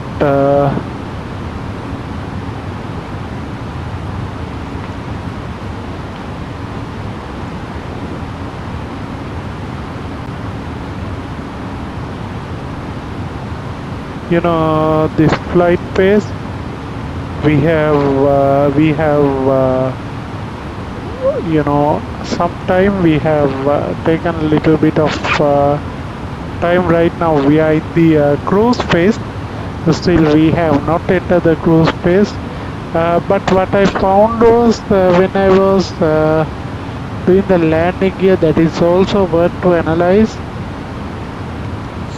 And climbing pitch roll 1 degree 187 knots. I'll put it in the large screen, you can have a look. So when it comes to that, just 5 seconds after the rotation, we have already accelerated past 185 knots, which says the pitch increasing only 10 degrees. We actually are trading with excess speed for altitude, getting the aircraft established in a solid sustainable profile, still maintaining that roll and everything, and then after that we climb. And let's analyze how our landing gear took up. So here, when it comes to the landing gear, that is very important. Gear lever raised at 728 feet. That means I can say like this.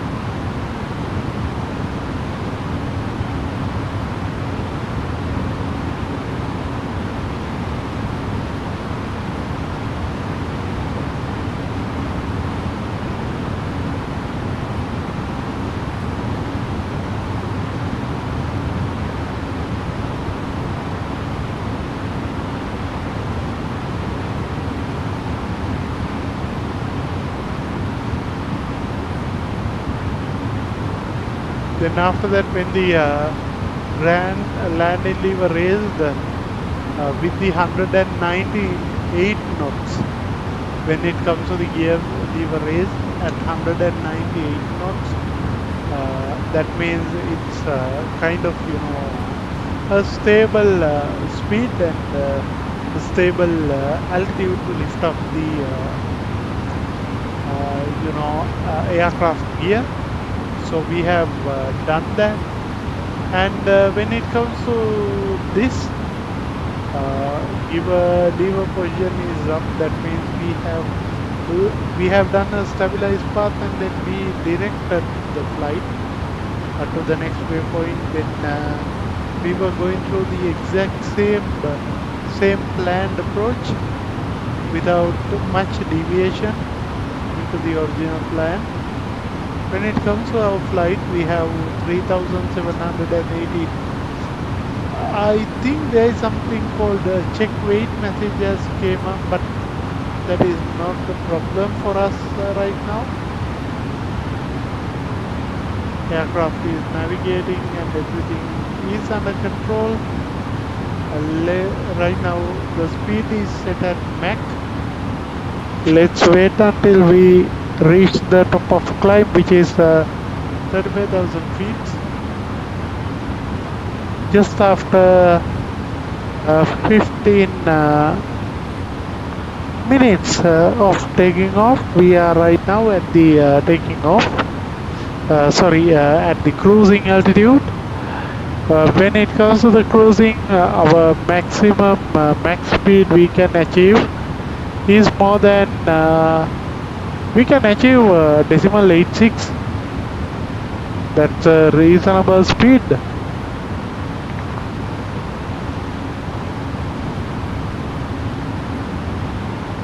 Continuously, let's go through this. But still, we are at the edge of the start. We still have a great journey to go, and we have some weather gimmicks also in the region. So let's find out how we are going to navigate through the weather challenges we overcome every time. So it is not an easy task when it comes to the weather. Weather is always not exactly same. It is different always. That means we need to make sure we are following up to that level of bridging. So when it comes to the arrival, we expect we will be at arrival by let's say next 9 hours, but can be low, can be high.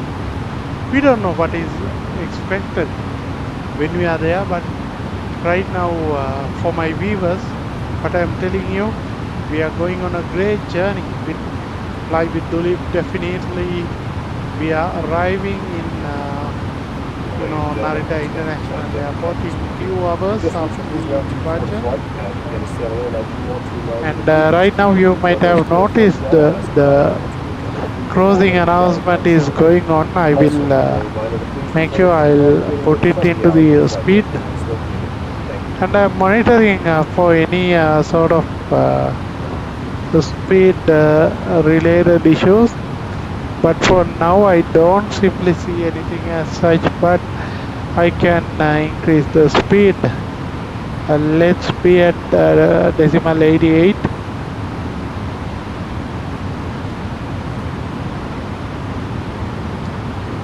We might try to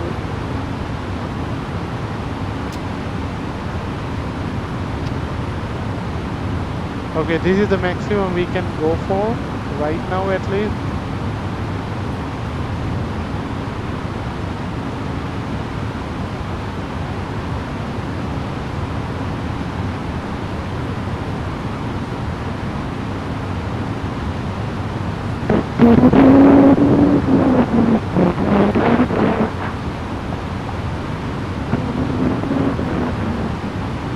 And we need to get the status of our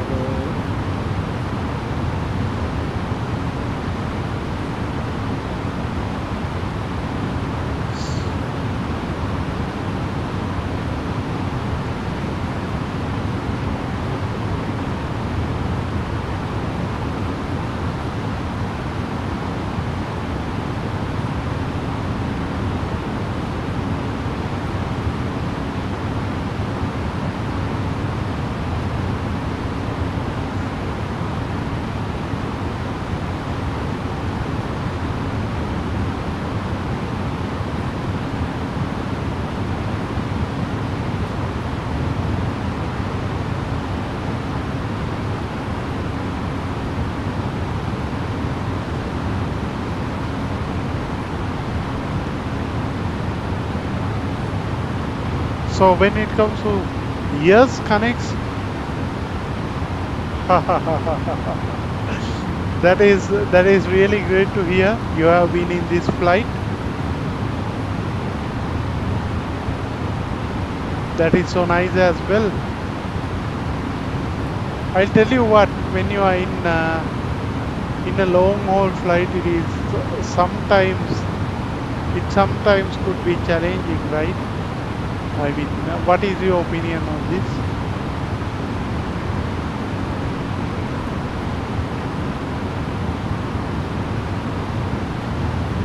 I feel to sleep in one moment, and I feel just to wait and execute this flight until the end, until the morning. So this bridge flight, what do you think? Do you think it is better if I waited until morning, or as a captain, captains also need some sort of sleep? Would you prefer sleeping or sometime? That means the aircraft systems will be monitored accordingly. If you have any feedback on this, just let me know. Yes, this is gently a 9-hour stream. That means a lot in reality. That I also totally understand. So I need to get your attention into something. This is nothing related to this flight. I think 1 year back, you remember, we might not be going through that. One aircraft from Sri Lanka has landed in I think Indonesia, which was departed to Singapore, and it was, you know, over speculative when it comes to that flight. So there are things happen like that also. We cannot say like the things are not happening only as such. Anyway, the things are there, things will get real, and it is always important to have a look into, the best effort.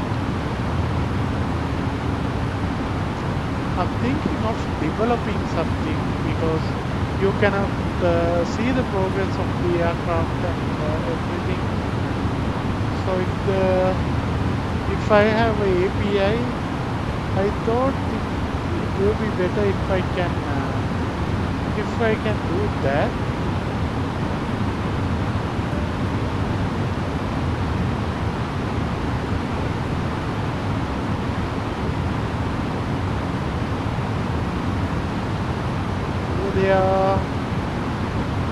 There is no such option for us to develop this.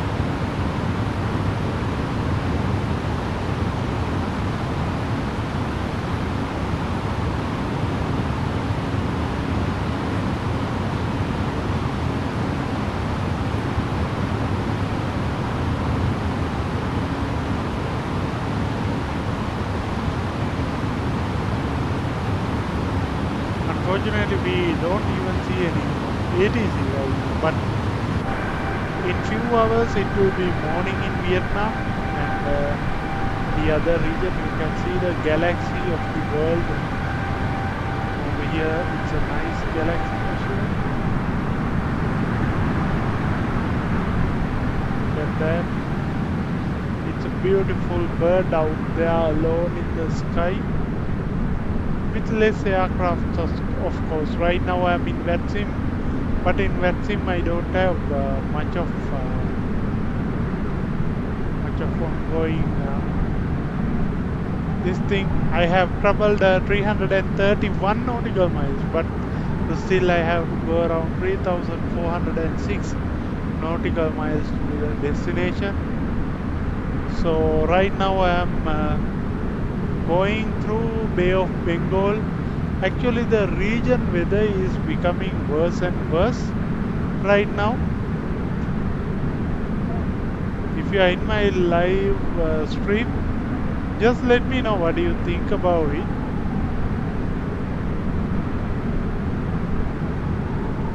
This is the boring phase of this flight, I understand, but this is also a time that you can experience real breathtaking flight experience.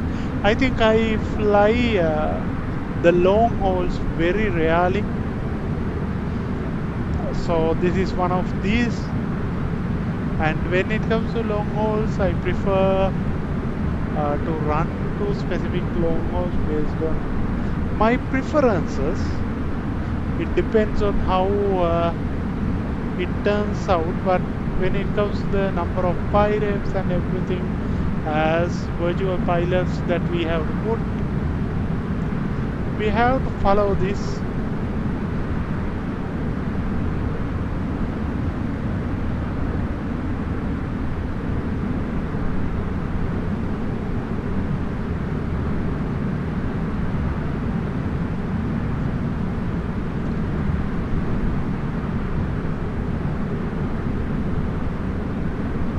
And another video I thought of bringing to you, maybe by next week or so, is something different. Something can be used to run a particular stream or anything as such. That is also one of my preference.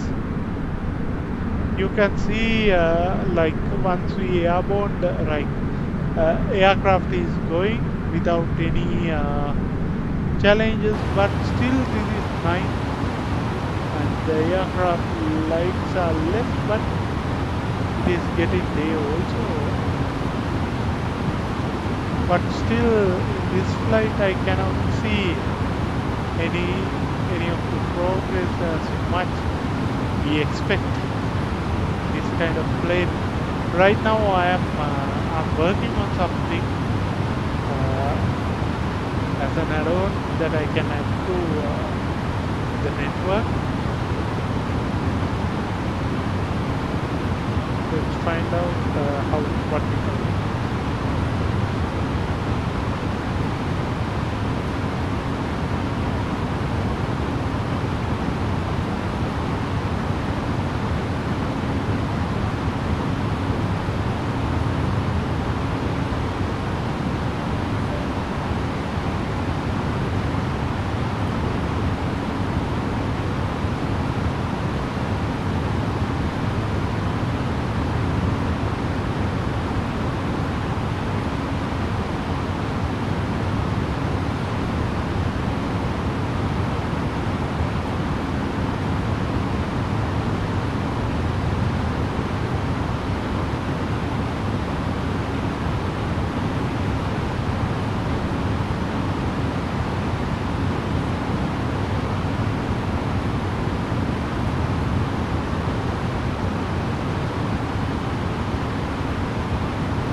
at it now, the aircraft is almost halfway there. I mean, still, yeah, it will almost way to go. I don't think we can conclude within a few hours. I think we have to wait until tomorrow morning. When it comes to the speed, what we are expecting is around Mach decimal 88. Right now it is around 83 Mach, and we have remaining fuel on board 448,600. But still a lot of amount of fuel available right now. You can see this aircraft right now is flying over.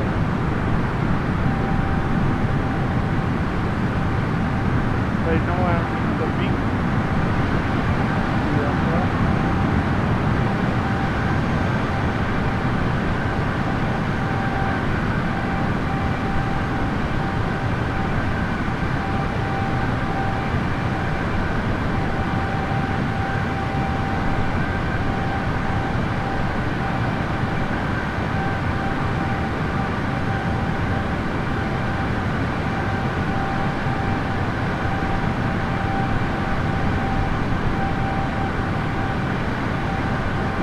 And that bird travels in very high speed right now.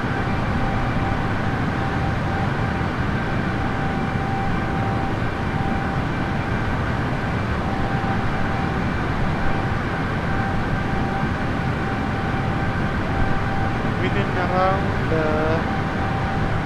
7 hours, we will be close to Narita.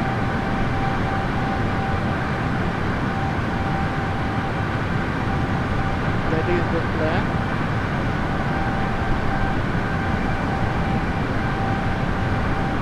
When it comes to this long haul flight,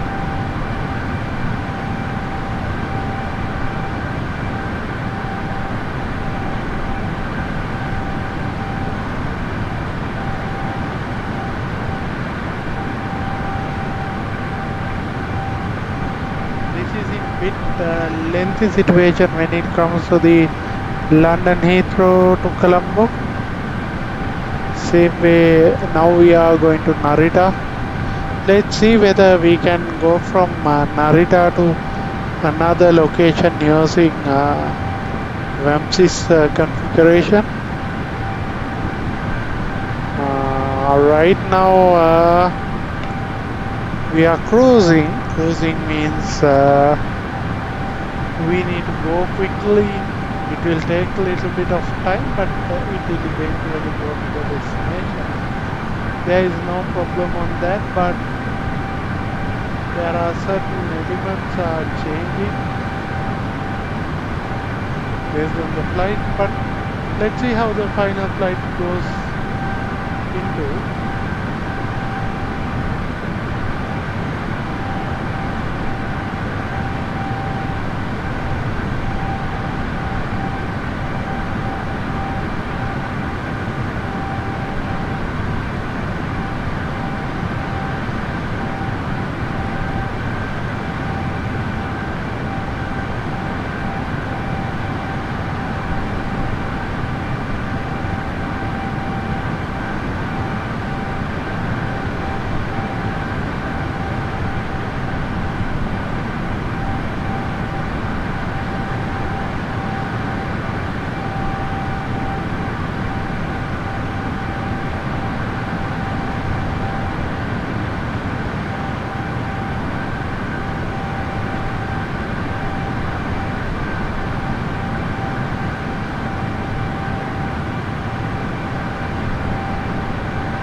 Hello, hello viewers. Right now we have a distance of 2,460 nautical miles, the total. But you can see here 2,400, 2,341. That is also correct. The reason is we are taking approximate distance, but when it comes to the route, there will be a little bit of difference when it comes to the real configuration. So don't worry about it. It is not something significant right now. You can see the airport from the airport. The aircraft already has taken off. Then we have almost come to halfway along the route. Right now, local time to Sri Lanka 5:21. I think around this region, the time is around 7 o'clock. So there is a little bit of difference in time, but definitely we will have to go to further distance because we have to arrive in Tokyo International Airport around 9 o'clock. So that is the time we are expecting for the arrival. So let's hope for the best. Also, like you can see beautiful sundown right now coming up from Cambodia. Right now we are passing few locations. We are passing Cambodia, Thailand, and Vietnam. So after that we are very close to Hong Kong. Hong Kong in the sense the area of Hong Kong, and on your right hand side it is the next island you should be able to see is the Philippines island, and on your right hand side on 90 degrees you have I think it is over here, right onto my right there is Ho Chi Minh City is available, and here I'm passing Cambodia, and my left side is Thailand, and on my slightly left side you can see the Manila, that means Philippines islands are in the right side of me, and when it comes to my flight, then I will be going through the China. I have almost arrived in China. After China, you are getting to Japan. That means it's a whole distance I have to cover after this region. I think from Sri Lanka to we have covered up to Vietnam. So when you look at the area, the region of Vietnam, I think I might be able to show you these details in kind of screen. Let me check if it is possible. Okay, now I think, hope you can see this. Over here you can see where are we going right now and everything. Give me a moment, I'll shrink this up real quick, and then I think you should be able to see the real screen in the sense I will need to do certain configurations over here from left.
Vietnam.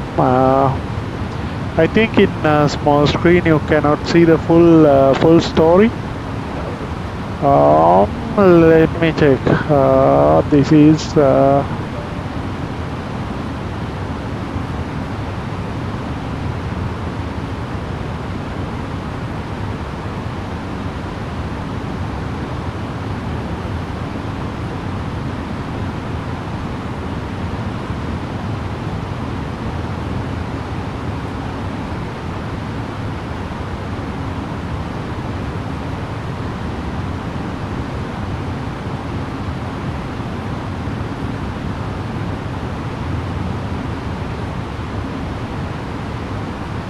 here now. You should be able to see how the traffic works here in Thailand. So hope you can see this now. Correct. Okay. Now you can see we are passing Thailand. On our right side we have Vietnam, and I can further show you. Over here we have Manila. That means right side, but slightly to the right side, not the full right side. And in front of me I have Hong Kong and also Wuhan. You remember Wuhan, right? I think most of the pilots from China went through a rescue journey in Wuhan. I think back in 2020, due to the COVID outbreak. That is one of the significant events in Sri Lanka. You can see now the aircraft is visible for sure. You can see this, and then our left hand side is China, and we have straight ahead we have Hong Kong. So when it comes to the visibility at 35,000 feet, you can see there is no visibility at all. It's fully covered with cloud, and definitely not good weather right now into this region. I checked on VATSIM radar as well. It is almost not a good weather. The VATSIM radar, it says over here sometime coming up massive storm around the destination we have planned.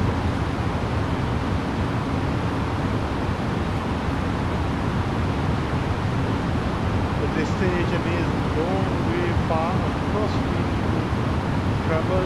There is a huge weather storm coming in and coming up the route that we are flying.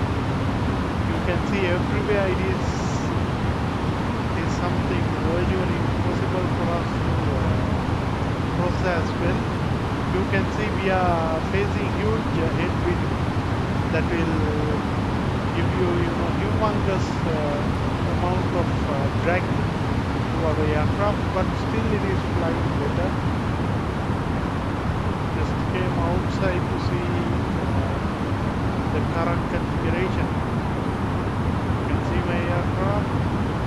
Now you can see there are some, I don't know, kind of residue is already there. Windows.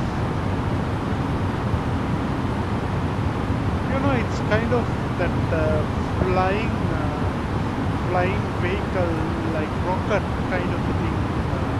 When it comes to this exterior, you can see it is very premium exterior right now available. But when it comes to this A330, this is not the exact one orbital in Sri Lankan Airlines. That is A330-200. Unfortunately, I don't have A330-300 with me, and I have A330-900 with me. That is the reason why I took this stance. You can see the aircraft is cruising, and it is almost halfway, and the speed is 488. 66.1 is the heading, I think it shows as 65.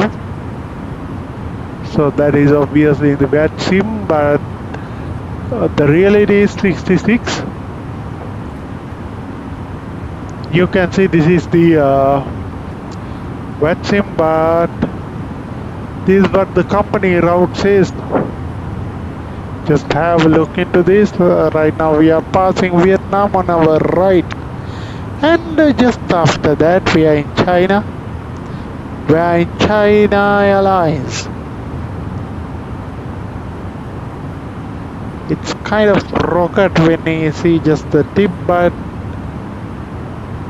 you know, if you keep it like this is kind of rocket you are looking at, but you know, the fuselage itself is amazing.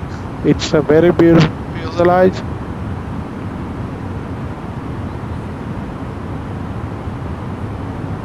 The aircraft is cruising at this dangerous weather.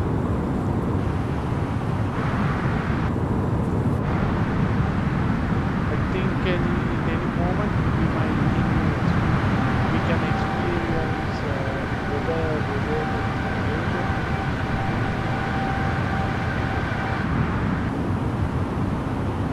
I need to let my captain in. He's outside.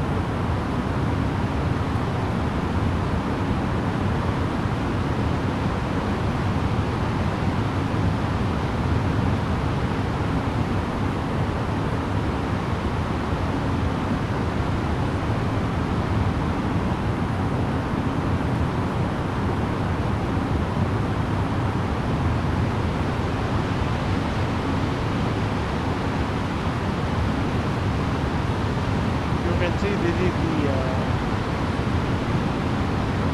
inside part, but all are controlled by code. You know, you just see the visual part of it. Look at this. We don't see any other equipment over here, but you know, look at this.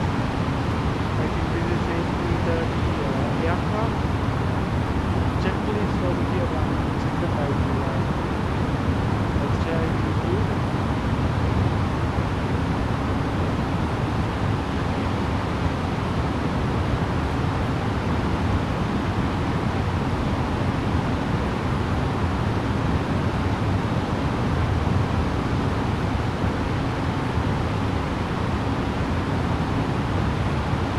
It looks like a glass over here, but the thing is actually this is because of the modeling. Otherwise, there are number of things available.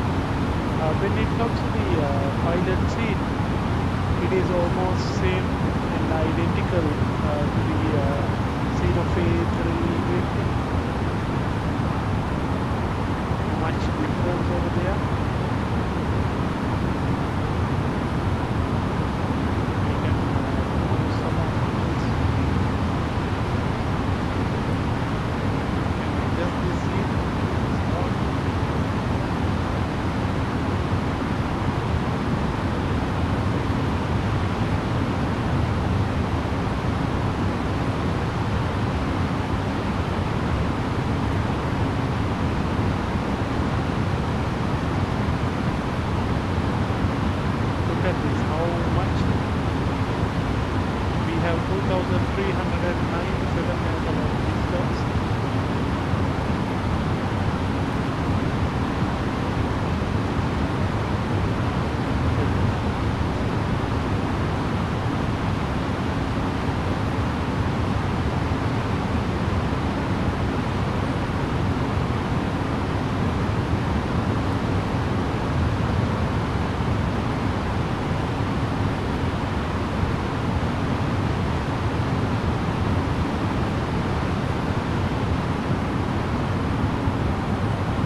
are about to crash.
for this journey. This is not a small journey. Actually, we are going to China. And China, right now, we are passing China to Japan Narita International Airport. Right now, we are almost passing Laos. And after Laos, we have China. On your left hand side, what you can see exactly is China. So after China, another, I think we have little time over here. Afterwards, we will be in, I think, 4 hours and 27 minutes, plus or minus 10 minutes. We'll be there, but everything is okay right now. The time is 5:47. We had a little bit of issue, but we managed to successfully recover our aircraft from that danger. Then I can try go once outside and try to get in. I can't. That is what exactly happened to me. That is the exact reason we have this. Go over here, go to pilot,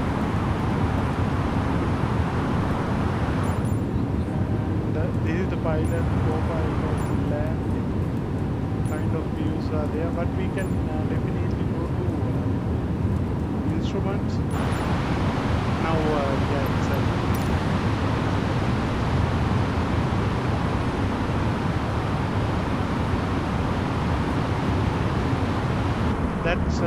That is the only thing that take us back again in this view.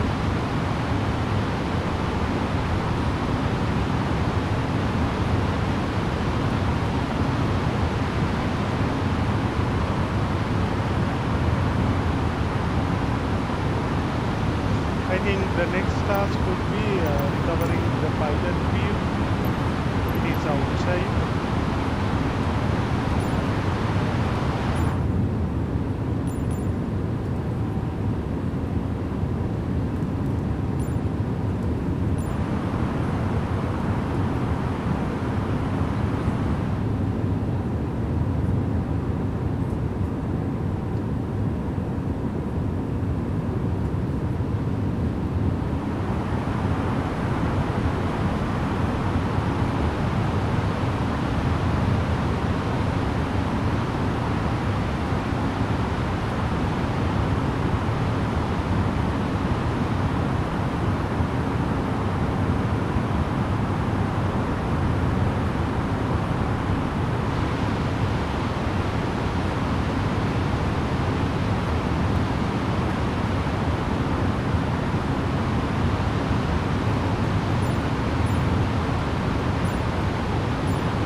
China, in the whole China, we do see a challenging weather pattern.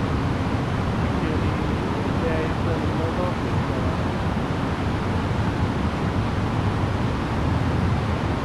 situations going on over here. And we have our destination over here. That is Romeo Juliet Alpha is our destination. Over here, our QNH is 1013. I think we can configure arrival as well, and we only have 30,000 fuel. only thing is every moment in this flight is practical. So we need to make sure our positions are managed, configurations are done. Still, my speed is 498. I'm expecting a little bit more than that. Let's try to get that additional speed that we are looking at.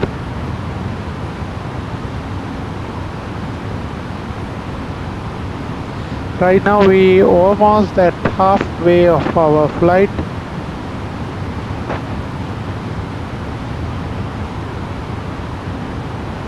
We have 2000 nautical miles. Make sure this is completed.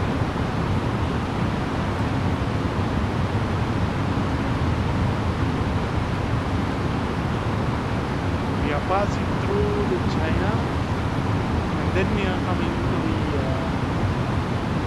other part. When it comes to these flights, it is always challenging. There are several reasons. One thing is the weather situation right now. I tell you what exactly happening in this weather section. Right now we have severe weather conditions in China region. I think obviously that could be same in real world as well. I mean, I have some confidence on this.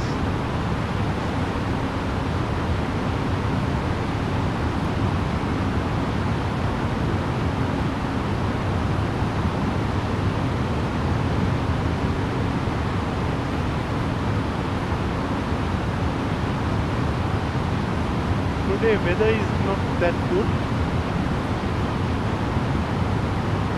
Okay, I'm just looking at the China's weather.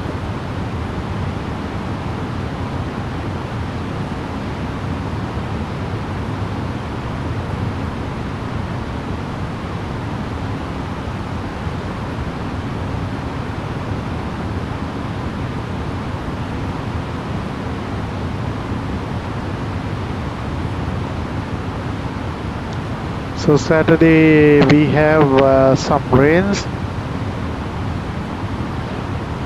In real world, actually Beijing is raining, Guangzhou is raining, and Hefei is raining, Nanning is raining, and Shenyang is raining. So when it comes to these locations, actually the rain is severe, it seems, but the storm alerts are there in the VATSIM in some of these regions.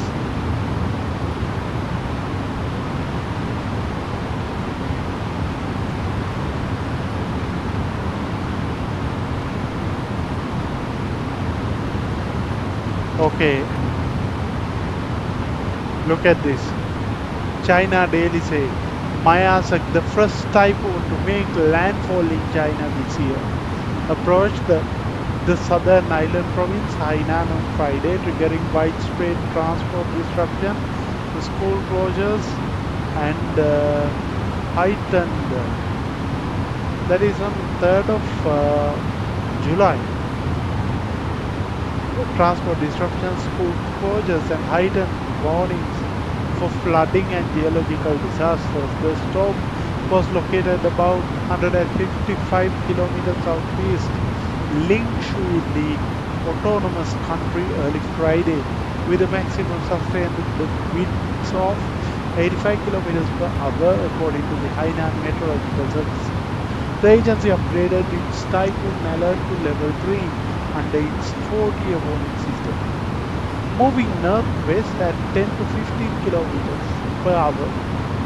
Masiak is expected to strengthen slightly before making landfall between Sanya and Lingshu on Friday afternoon, bringing winds of 83 to 100 kilometers per hour. So this is the stormy situation in China. This is real news coming up, and we also evidence is same. Without flying, we even don't know whether there is something like this is actually happening. It is not the truth, right? But it is really happening over there in China, in Hainan. Part of it actually that is there. I think the situation is still there, and we also cannot avoid it. The weather is the weather we are expecting, but we cannot avoid that weather. That is the main problem of the weather that we are experiencing each and every day. For Sri Lanka, right now the time is 5:57 a.m. and hopefully, depending on wherever you are from, the time will be different, obviously. And just stay tuned with your watch. O'clock, based on whatever you are using, we have 4 hours and 7 minutes for the final touchdown. Now we have 4 hours and 7 minutes for final touchdown. That is the information we have right now. Let's find out what happens next. Today I think something we need to discuss about the weather.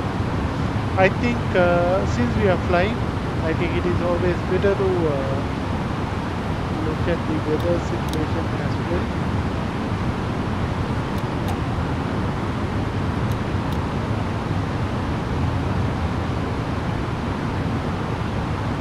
We have half of the journey, that means almost 2 hours.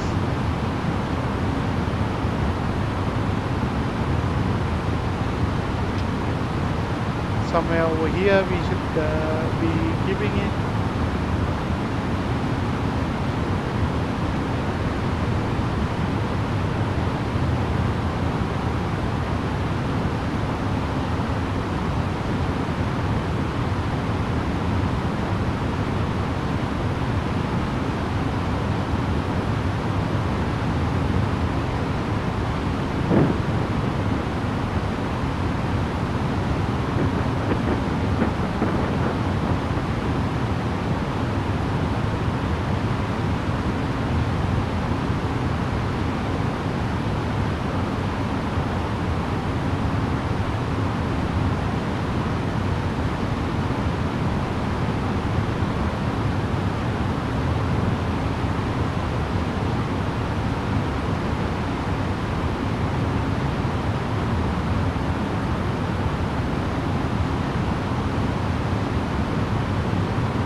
Right now I want to give you a time update on the current situation.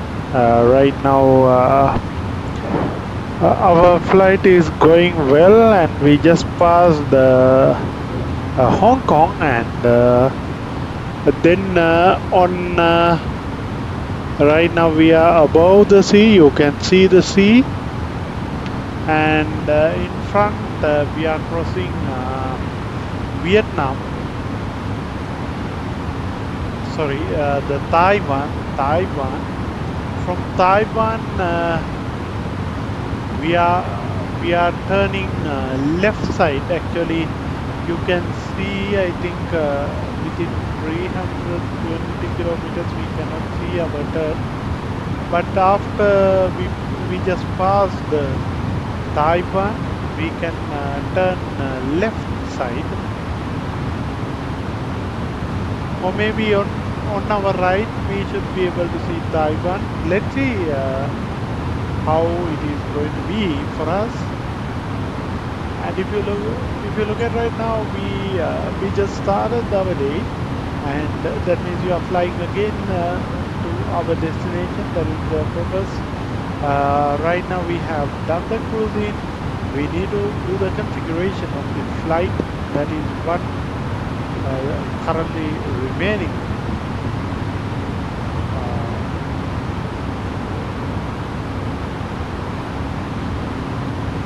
So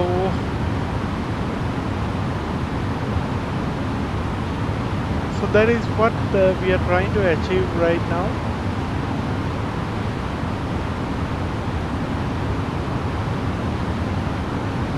So we need to check Narita airport elevation.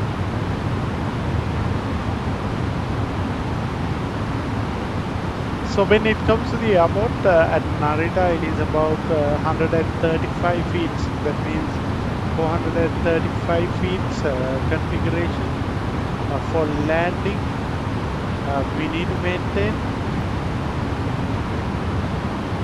435 as my radio, and my QNH is gonna be still. I don't think we have ATC 2991.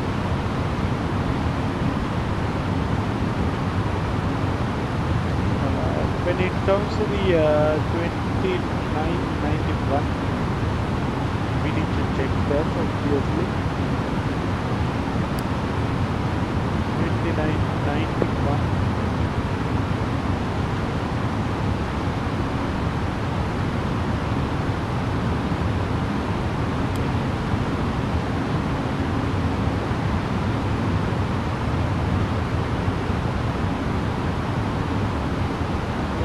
Let's go back.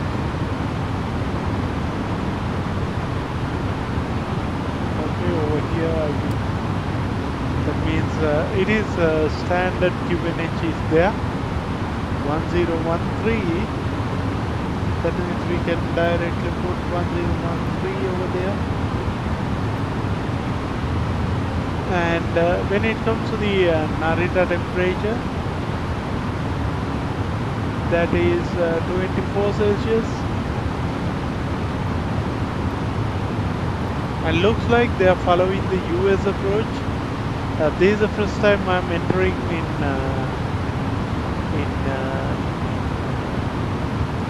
I would say in Japan ever.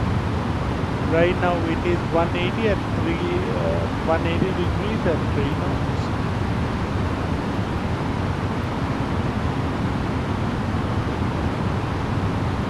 3 knots at 180 degrees. Yeah, other configuration almost 590 here, 180.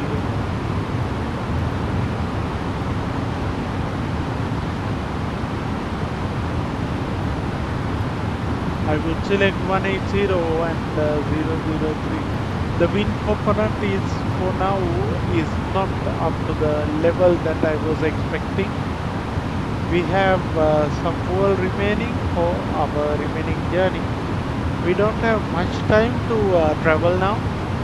I think probably we might have some extra fuel as well. I additionally loaded even 2000 kilograms of fuel. That's it. We'll see how this is gonna turn out for us. But today my descent is going to be a normal descent. I don't expect the descent to be extra challenging. We'll do the descent as planned. So right now you can see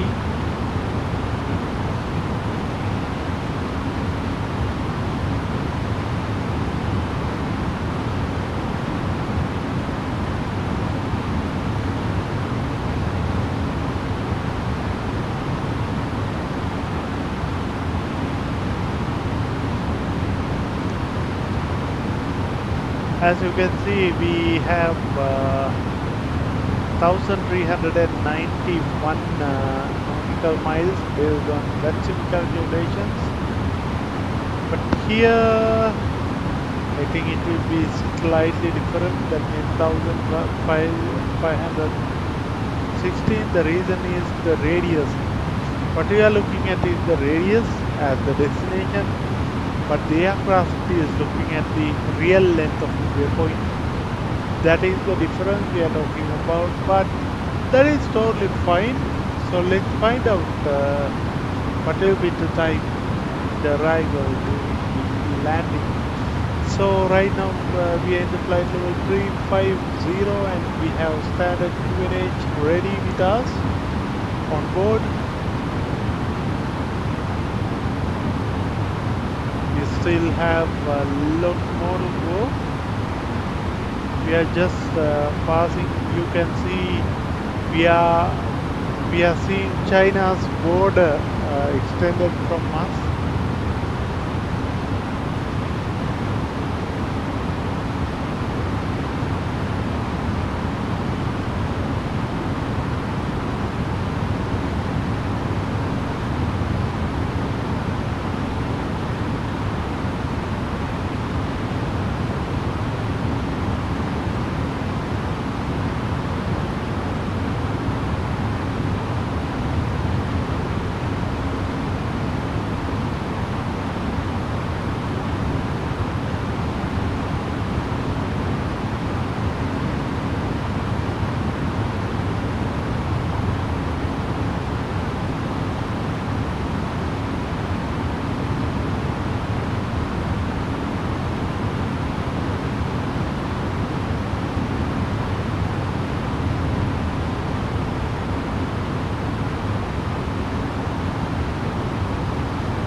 We are getting RKRR center. That means engine control. I think I remember once I came through engine control. I think I came through engine control when we are arriving in I think Taiwan. know, maybe somewhere around that. And I also want to mention you ahead of us, you can see that land.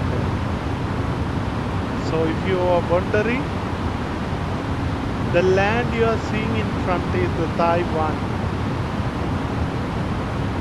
So it is the Taiwan. On your right hand side you have the land. It is Taiwan, and the left hand side it is China. And the importance is now from Taiwan we turn slightly left and I think we once went through this Incheon control, but for us I don't think it is useful. Incheon control is a little bit far away, but when it comes to Shanghai, Shenzhen, I passed the Shenzhen, and then Shanghai is on my left hand side further up, and with that I can also go to South Korea, and I have Japan as well. So that being said, now one part of Korea, the North Korea, is going to be bordered towards Beijing and then to North Korea. And if you look at Japan, it is in between, it is beyond North Korea and South Korea. But South Korea and North Korea, especially in the center, that means in between China and Japan, South Korea and North Korea is located. The geography just identifies through this engagement. Now, when it comes to this, actually our destination, estimated time for destination is 2 hours and 55 minutes. And when it comes to our destination, it's much more the same distance in between Singapore and Sri Lanka, more or less. Still we have little bit long to go, but that is not a problem. We need to fly this long haul, and today our flight is done by City of Galapura A330-343 originally. That means it is not exactly the same flight, same plane or the fuselage we are going to use, but the aircraft destined to this flight is City of Galapura. Galapura is located in Kandy, I think Kandy.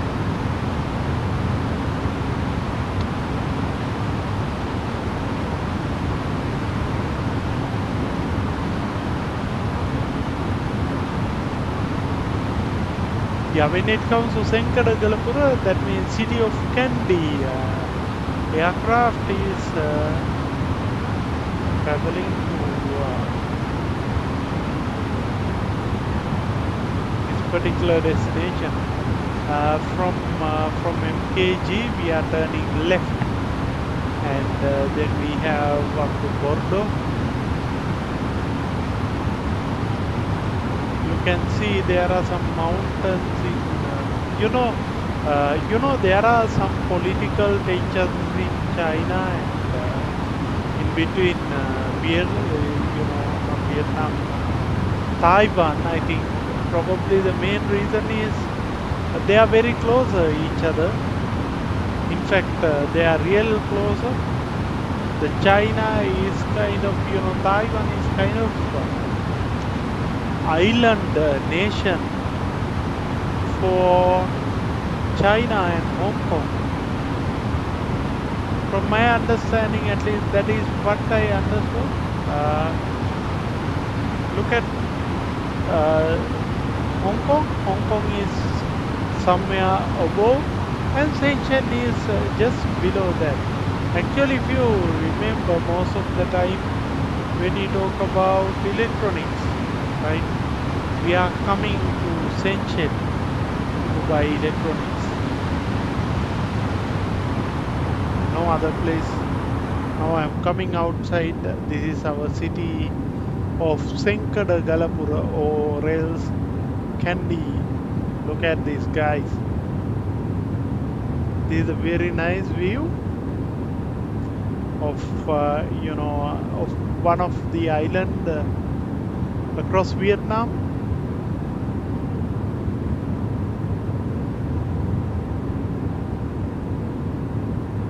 If you look at this island, I'll tell you the name. I cannot tell you the exact name, but the particular location you are traveling from is called as, it is related to China. Only thing is it is named in Chinese letters. We cannot understand anything, but it is called as RKCH. RKCH.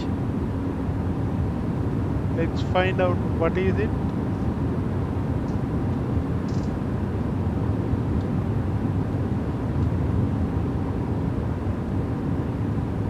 When it comes to RKCH, it is located, I think,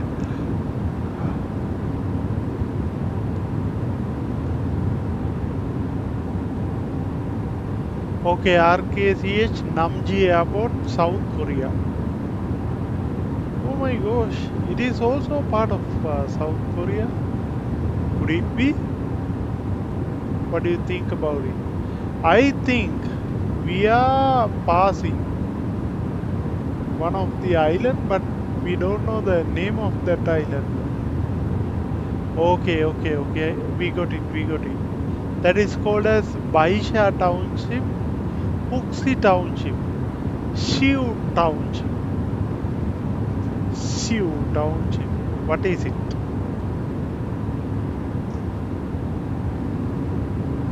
That small area, it's a very beautiful location called Shiu.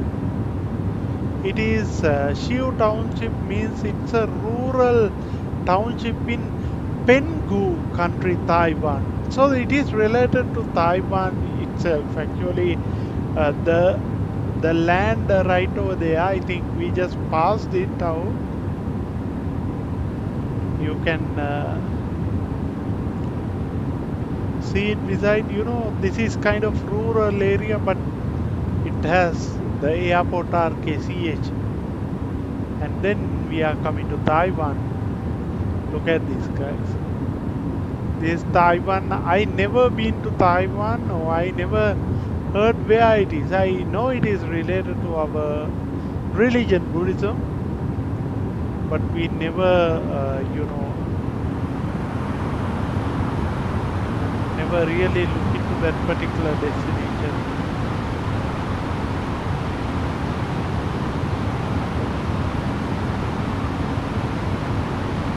Taiwan is an amazing location. What I can understand is if I can come physically to this particular destination, I will be more than happy.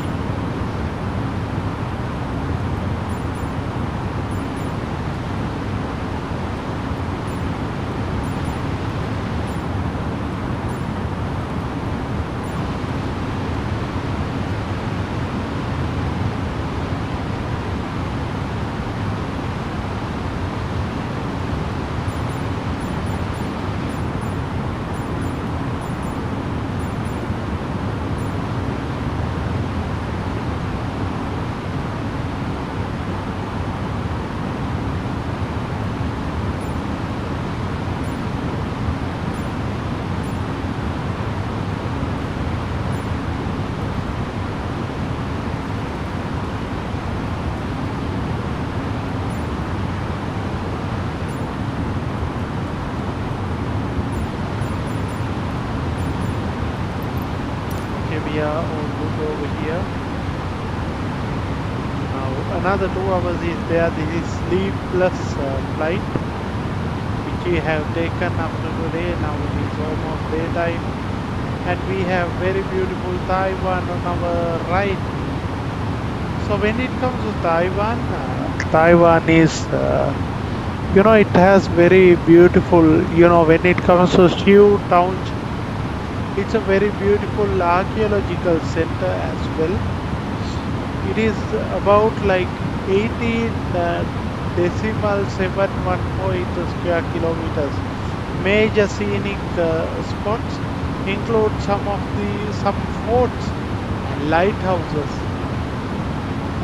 I feel when I see this city, I feel like I'm in Spellbind, the TV series which we watched in our childhood.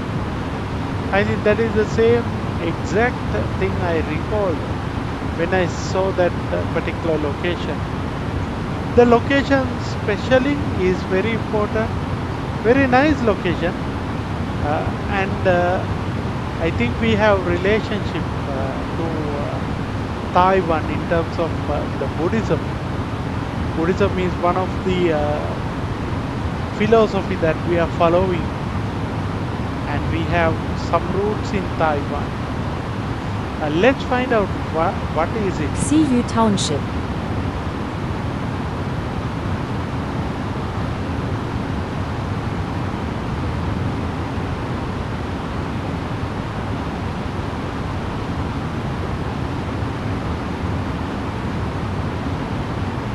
Okay, when it comes to Taiwan, Taiwan actually is the global hub for humanistic Buddhism, and it's a modern, socially engaged movement that integrates spiritual practice with environmental protection, charity, and education. So, what I found interesting in Taiwan was like it follows the unique the sculpture of Lord Buddha, or we call it as Buddha film in our country. So they do very nice sculptures, and we also, I think, Taiwan also called as Buruma.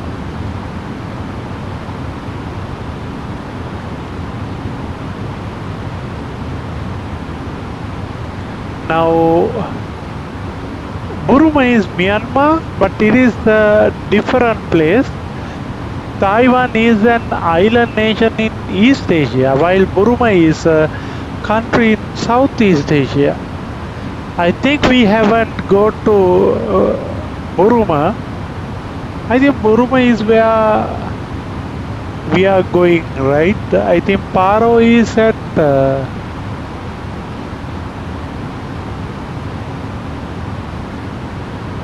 Bhutan.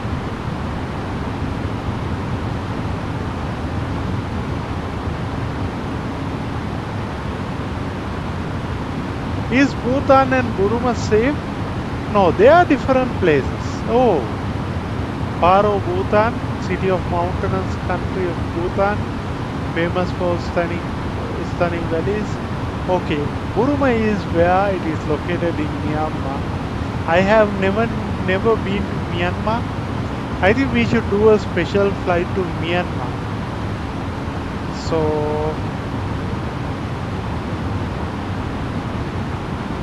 I think Myanmar also coming with relationship with China, because China and Myanmar share a border and have active bilateral relationship with each other. When it comes to Myanmar, it's also a kind of rural area. Myanmar, okay. I thought Myanmar, Taiwan, and Bhutan almost at the same time, but Myanmar seems to be the part of, after Bangladesh, the area what you see is Myanmar. Myanmar, then I think, is it Thailand?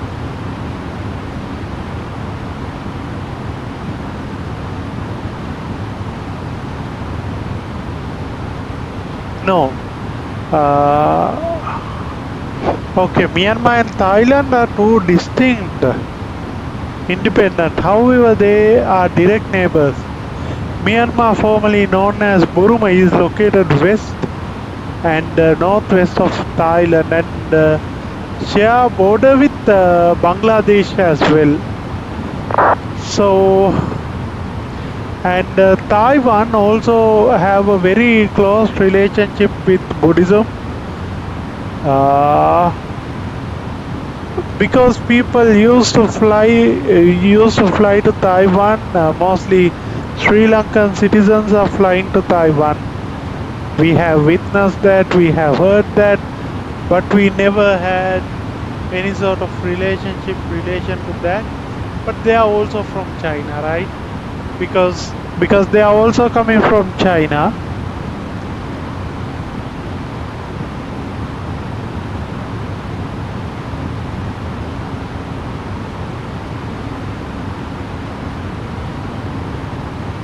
Usually, I don't know why we are taking a little bit of different route, but I think we just passed after Taiwan.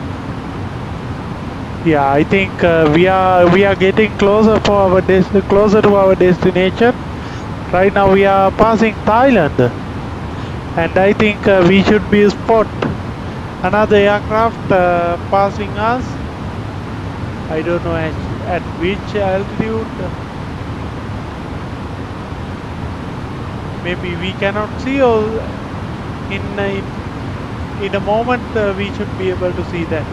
I think we have a little bit of distance here and there. And ATC right now introducing to Narita as well. So now when it comes to Narita, we have a little bit of destination to go, but this flight itself, we came from Sri Lanka and we passed some part of Myanmar as well. Not particularly Myanmar, it is Thailand we have passed, and Myanmar also shares the border, I think, with China, and it is same as the Burma, Bhutan also sharing their borders with China as well, in my opinion.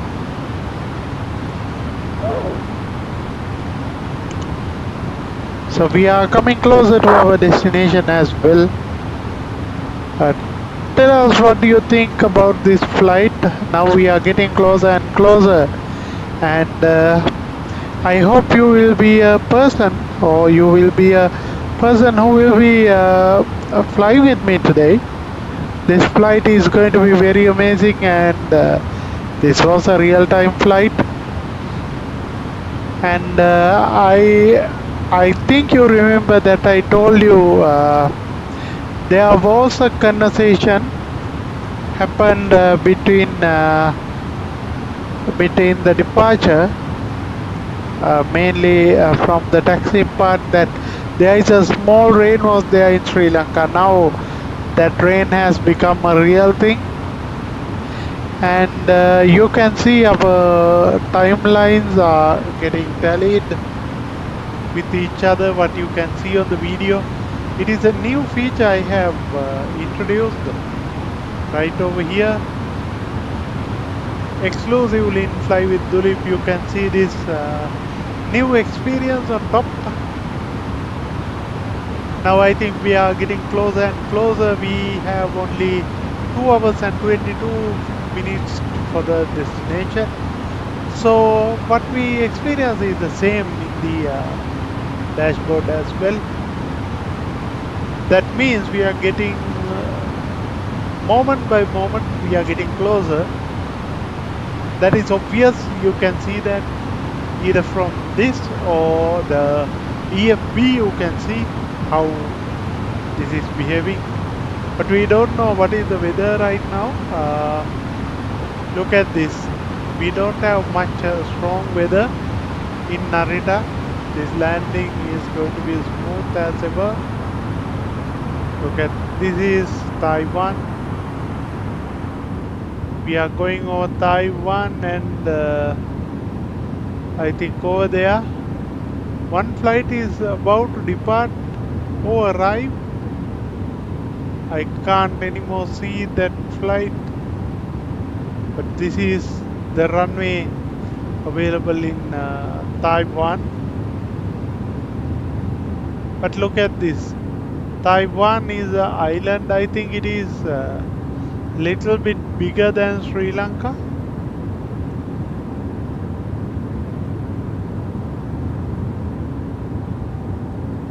But there is a significant difference between land and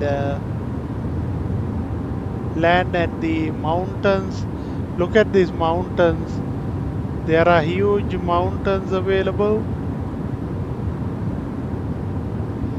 I mean, it is leveling up, but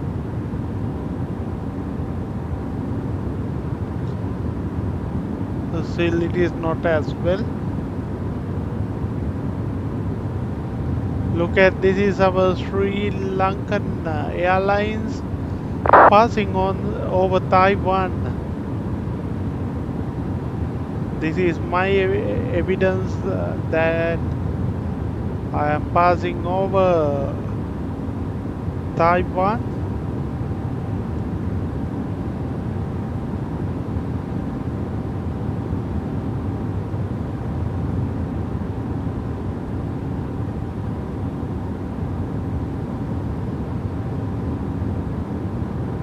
City of Senkadagala, A330-300 skeptically, but we have A330-900 right now, is passing over Taiwan.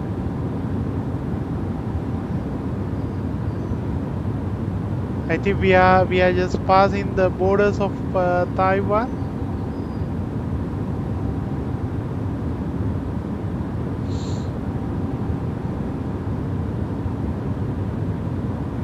Bye bye Taiwan.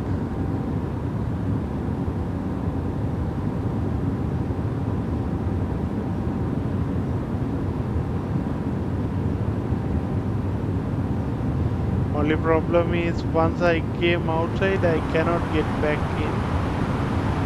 I need to get back from the place I have came from. Look at this guy. This is my Airbus A330-300 aircraft.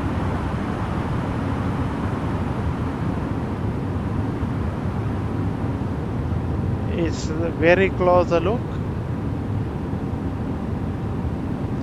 Passing the borders of Taiwan. Hope you can see this. This is very beautiful view.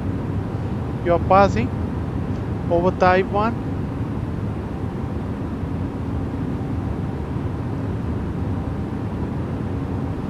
If you have any comments, please let us know. I really appreciate your comments, and I look forward to answer any of your concerns you are raising throughout this flight. I also understand this is Saturday morning. We departed at around I would say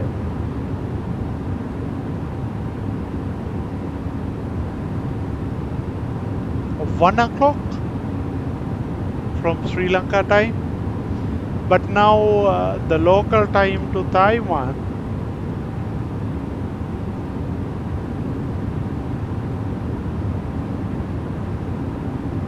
is 0919. Actually it's about 2 hours we need to go. That means 120 minutes, and boom, that is our destination. Look at this. This is the border of Taiwan everywhere. I think there is a port or something available. I think they might do ship loadings and unloadings. And on the right hand side, I don't know whether the Taiwan is a developed country right now, because China is developed and Taiwan is a neighbor, but we know Taiwan has some. I think Taiwan is a leader because Taiwan has a microchip company uh, in order to manufacture microchips for computers. Without Taiwan, some of these simulators we cannot do.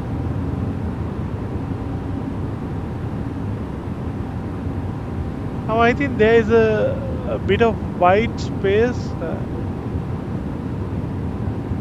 Oh, now it is not there. I think maybe we might need to turn on the anti-ice. Otherwise, there will be a challenging situation can come up.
I think pilot and co-pilot windows are outside right now.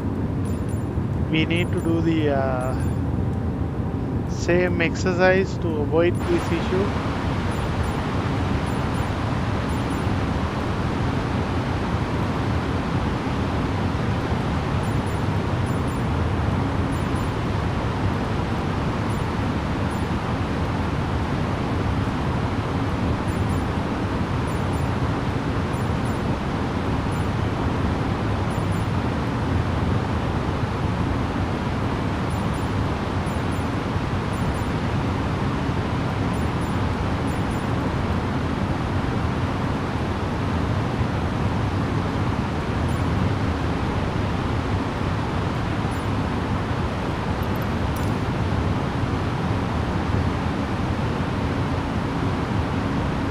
Sri Lanka right now there is a rain.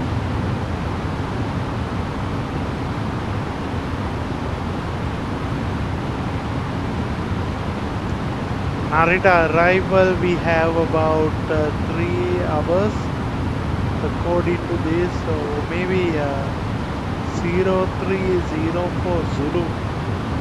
That means the time, the Zulu time, plus 3 plus 8, that means 11 o'clock. It will be 11 o'clock when we arrived in Narita. So unless otherwise you go through this whole journey, you cannot explore find regions as we did joke while ago. Now you can see we are passing Taiwan. I forgot that most of the equipment manufacturing done in Taiwan for semiconductors and everything. However, there is a war between Taiwan and China. I think US supporting Taiwan.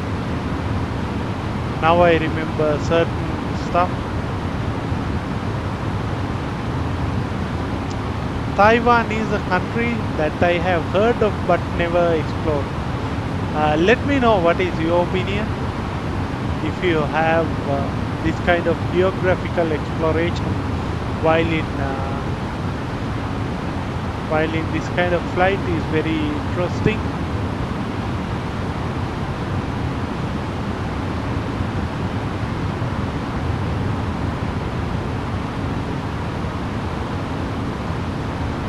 It is chilling over here. Little bit of rain together with the cold is there. We cannot just the aircraft cold and we don't feel the same cold afterwards. That is not the problem we are experiencing. And we also looking at the distance that we have to cover.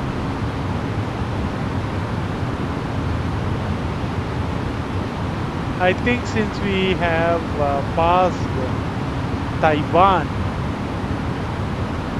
only land that we see is here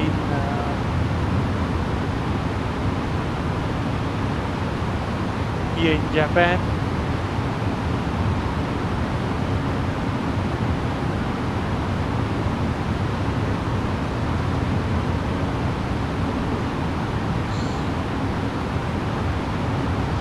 But when it comes to Sri Lanka, actually China is much more closer for us. I mean, what I have identified through this, what I thought was like I need to do a flight from Narita to USA, maybe KJFK. It is a very long journey. I think it could be 18 hours or so, but that is something interesting to do. I came across from Sri Lanka up to a certain distance. You can see this distance. But if we went to UK, the time is totally different. I mean, it is also a very distant location. And when it comes to USA, it is 5 times of the distance we traveled from Sri Lanka to Narita is going to be the distance between USA and Japan. So whenever we are going, we should be going to the land, closer to the land. That is how it should be virtually. You can see right now we have passed everywhere, and we are coming up with our final. If I leveled up where I have started, where we are ending much more above India as well. India and Japan is not in the same level. Japan is little bit high level. I mean from the altitude. Only problem is I cannot wait until the landing. What I think it is better is I will disconnect my VPilot for now. I think you will not be able to see the location reporting afterwards. Unfortunately, we'll have to do this.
Okay, we have a new update. Right now we are at about 240 nautical miles away from Narita International Airport, and we are getting ready for the landing. That is what happening. Still we haven't started our descent. Our descent will be at another few kilometers. Actually, there are few waypoints to be completed, but look at the surrounding. There are lots of clouds. That means the weather at the destination might not be the exact same destination that we expected to have with Narita. So that is something obvious that we have identified so far. Apart from that, our expected landing will be happening within few moments from now, and I think we have about 19 minutes time for the arrival in Narita. Right now everything, our team is getting ready everything for the landing, and so far everything is good. Right now we are passing from altitude at about flight level 350, and we are going in a massive speed about 552 knots, and we have destination distance of 172 nautical miles. So mostly we are in the 180 nautical mile range. That means what we have right now is 160. It will be appearing in a while. We have 1, 2, 3, 4, 5 waypoints up to the arrival, and we don't have any ADC available so far, and we will proceed as usual. So that is the briefing for our viewers and the trust officer. And in a minute I'll be announcing my cabin crew, and my cabin crew, and also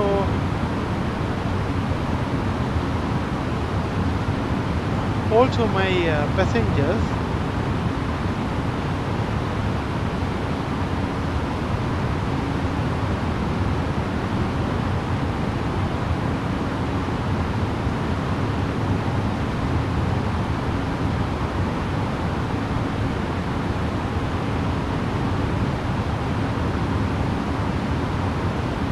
There is something coming ahead, and we will be starting in a while.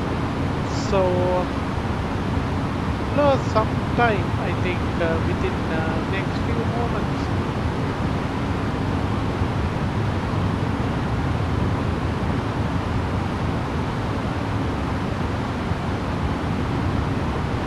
Within next few moments, things are about to get real.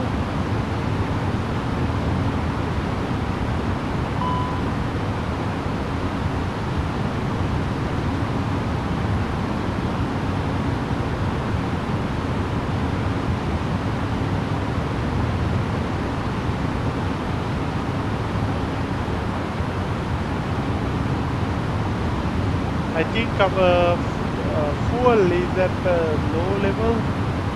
We don't have fuel right now. We don't have much of the fuel. Let's check the fuel. You can see we are mostly our full fuel is around 4,856 kilograms of fuel we have.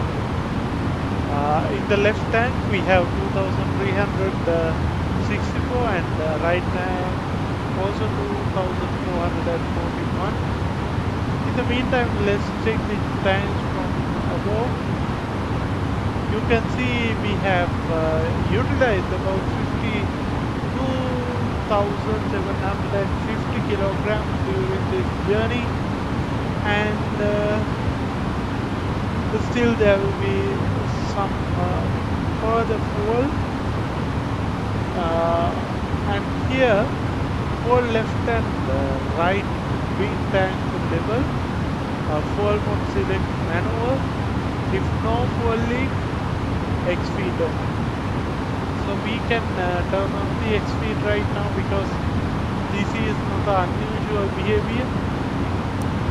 We can do man, and then also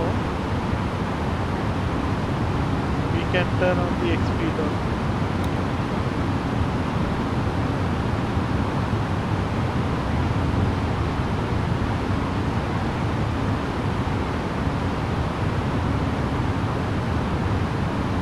More or less this is kind of gravity feed right now. We have the edge level fuel right now, but I think decently this volume will be sufficient for the arrival. Let's see if in case something happens, but I think it will be okay for now.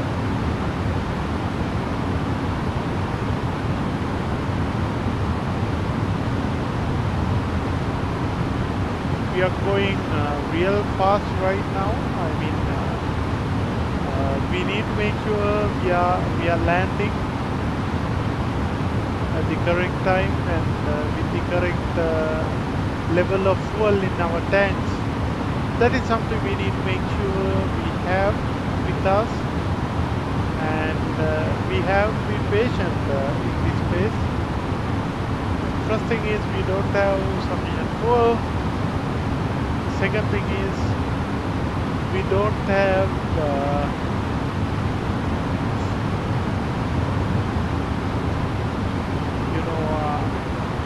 sufficient time to descend as well. But right now we are in the 160 angle, and if you look at this, in several minutes we will be at around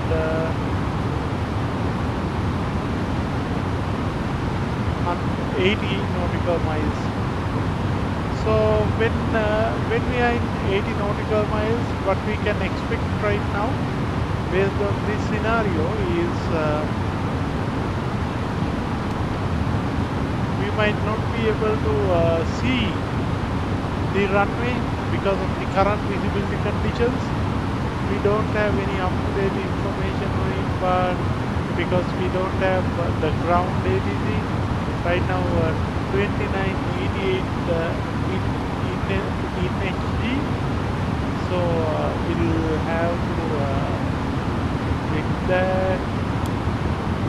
We have 2991, but right now it is 2988.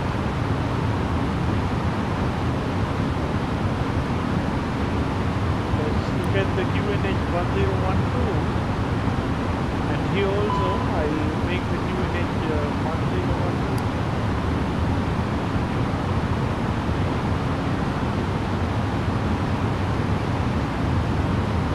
Okay, here also 2988. That means this QNH value is correct. This is a matter of translation of this thing.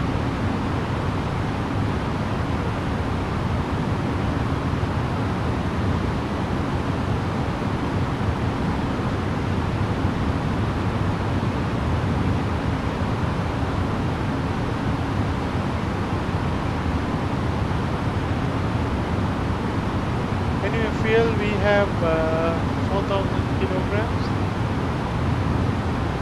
We are in the final level of fuel. For now we can clear this out.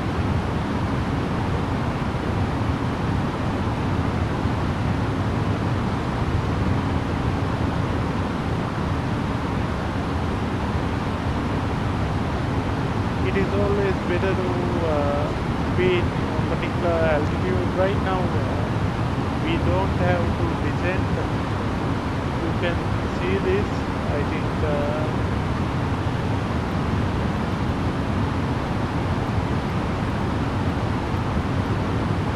we have a little bit of waypoints over here. Here's 17 nautical miles, and then we have about top of descent. There will be some distance, and thereafter we will have maintained the same altitude until top of descent. And when we had Gaudi, it has been 290 something. Let's keep the altitude also safe.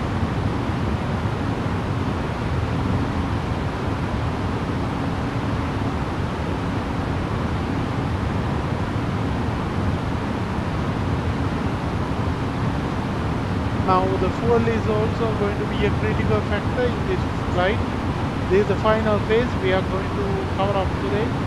And from Colombo International Airport, Tokyo International Airport, right now the plane is about to arrive in Narita International Airport in Japan.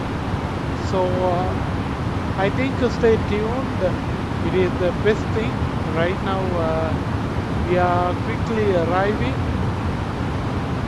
Even we have come up to the 80 nautical mile curve. That is something great. In few moments we should be able to see the runway again. So I just came in closer so I can measure the distance without looking into anything. But from here, when it comes to the distance, I have 170 nautical miles. Let's wait until about another few nautical miles to go. I think here we have a feature in fly-by-wire. We can see when we should start the descent. That means that is going to be 110 nautical miles based on the current altitude. The angle about 3 degrees.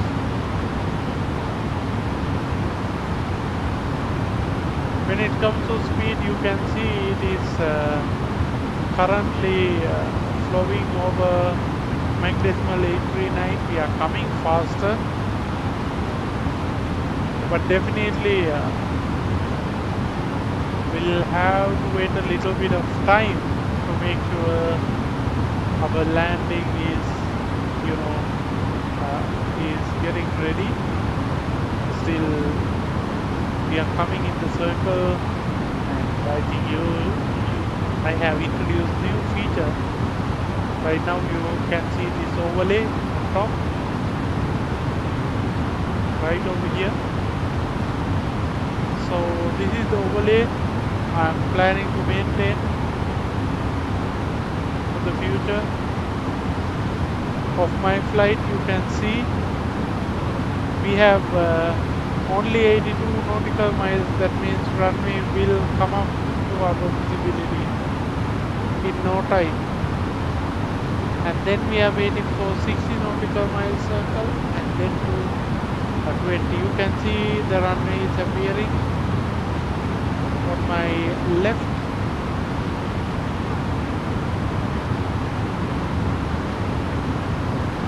Even we can direct Venus.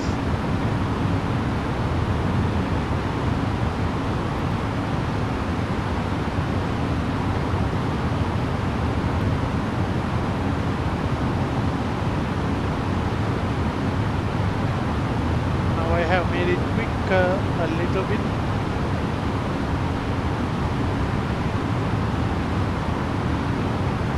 And here comes my top of descent. Venus. From Venus we starting our DMER. You can see rotation. We are going to accelerate fixes, and from fixes we decelerate, and then broke, polar, Gokar, and then likewise we have we have likely distance over there. So right now we are coming through the Venus.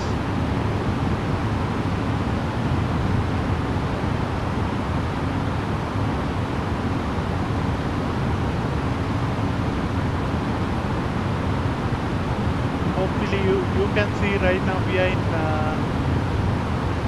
I think our QNH is a little bit different than it has to be. Let me correct it out for now. Once the descent is started up, right now you can see the runway is appearing and our top of descent is visible. And you can see the Japan's ground also. I think this is my first time Japan for sure. I think there are some snow in this region. Obviously we might need to turn on anti-ice if in case we have identified anything, but right now I am not going to do that.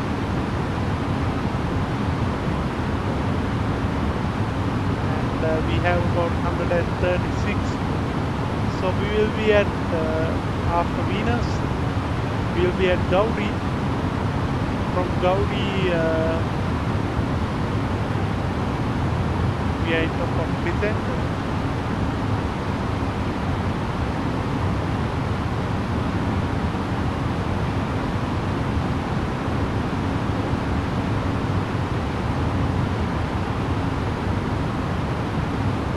At around Gaudi we should be at flight level 3330.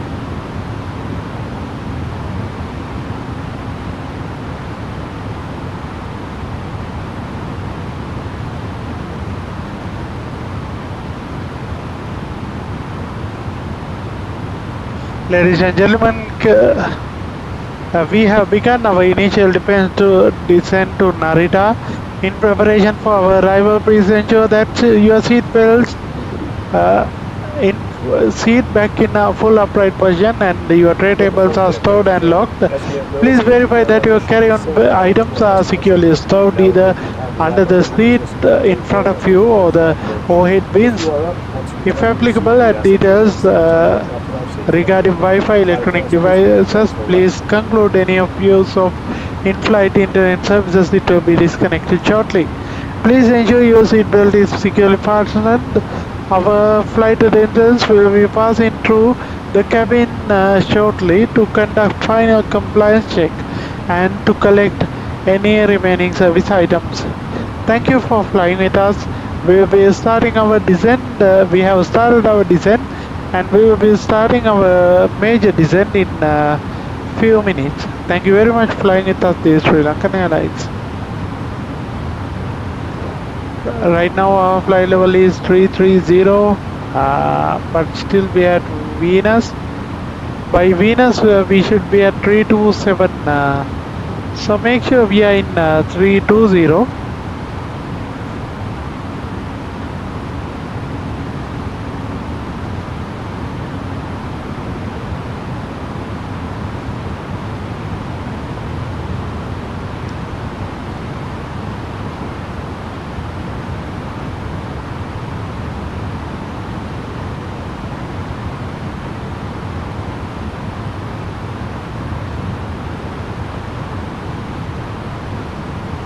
And you can see our flight is, getting the initial descent to the runway over here. We have already started our descent. That means we started a little bit early, but that is not too early. We are almost, I think, only few nautical miles. That means 7 or 8 nautical miles before we started our descent. But we descending a little bit slowly, and we are coming to flight level 250 now.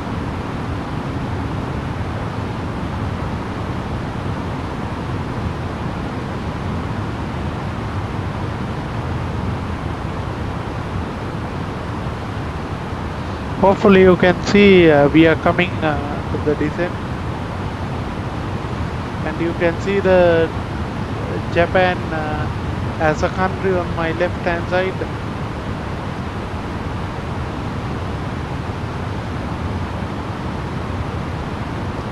Maybe we are coming to flight level 220.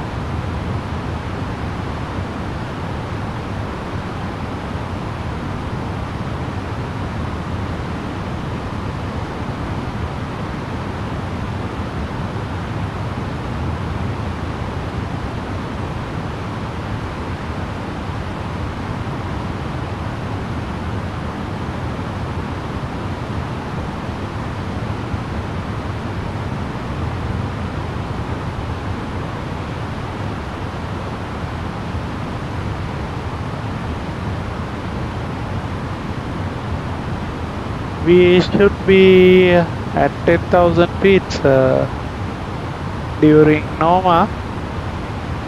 Noma is our second waypoint. I think we can initiate down to 10,000 itself.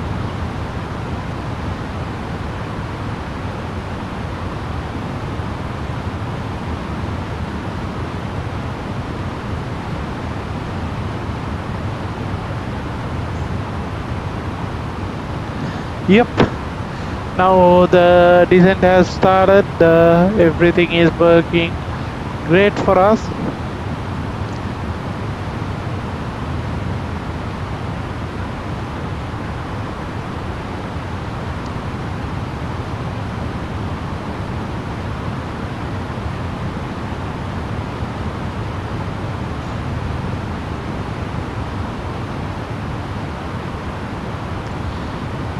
But I think it is better if we can have little bit additional descent rate, but I don't take it too steep today, but I want it to be at considerable speed. Today I'm taking A330-900.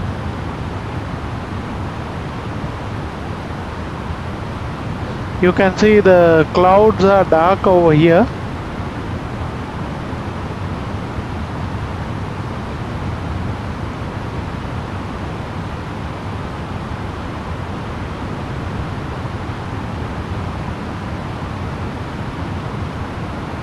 By Noma, we should be at 10,000.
For us, this is kind of quick approach. Right now we are at 17,600, and over here we are expecting to be at flight level 100. You can see this is I think we are circling above, little bit above, main Tokyo city.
we are waiting on VATSIM, but we don't see any.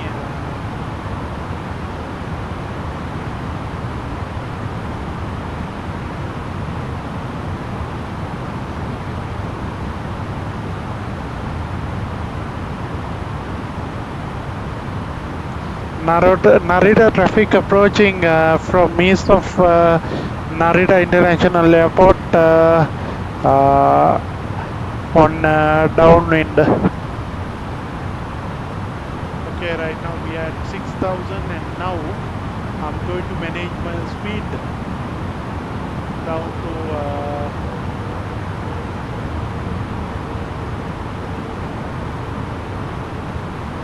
I think the speed I need.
We have about 2,920 kilograms of fuel.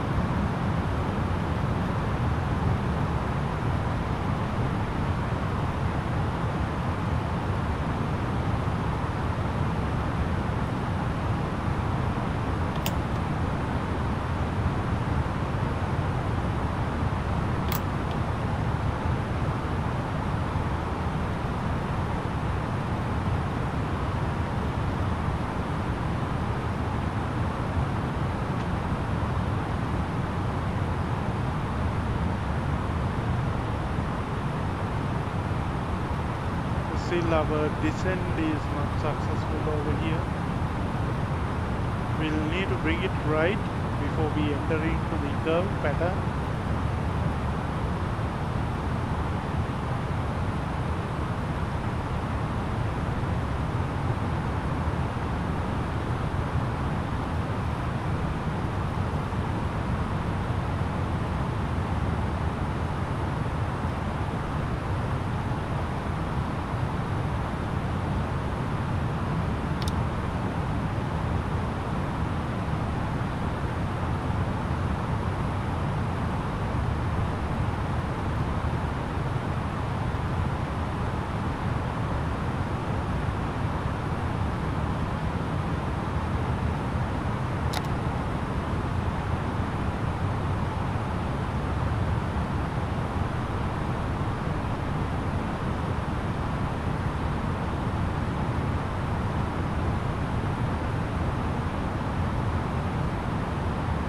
Almost we don't have any visibility right now.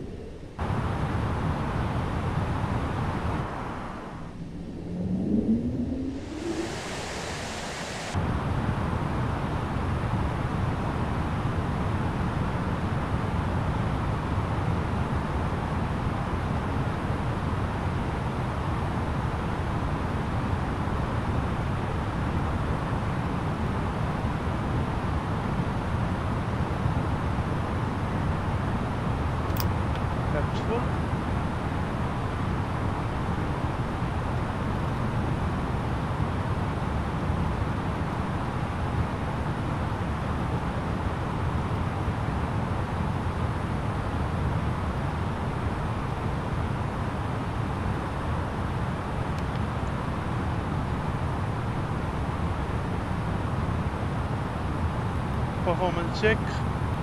Activate approach.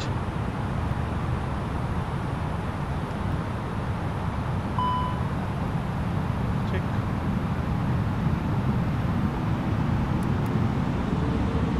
Landing gear out.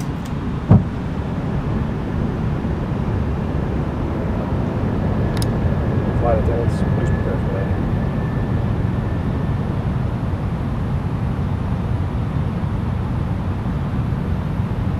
All green. Cabin crew be seated for landing.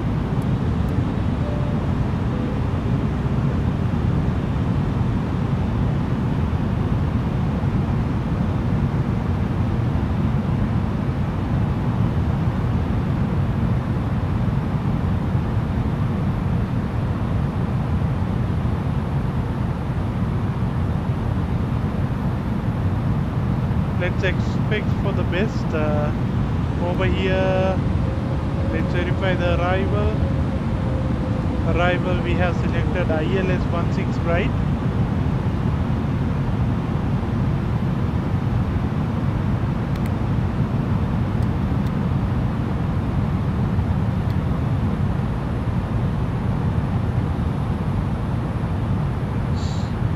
I think I can direct to Kuala.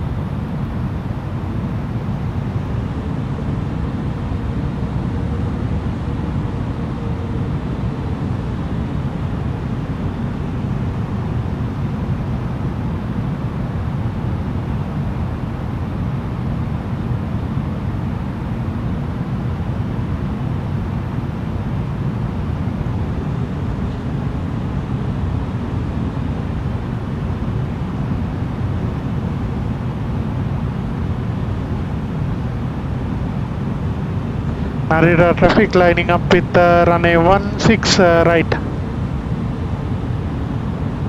Now we are trying to line up with runway 16 right.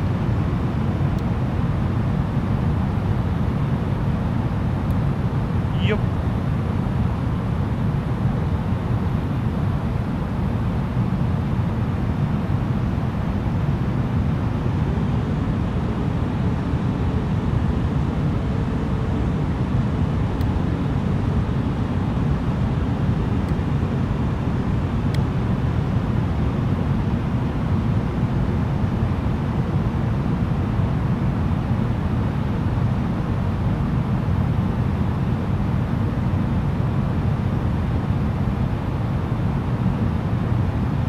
The visibility is very low in Narita right now.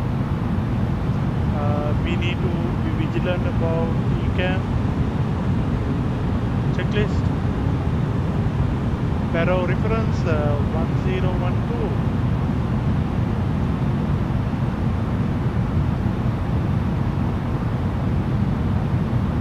Seatbelt signs on.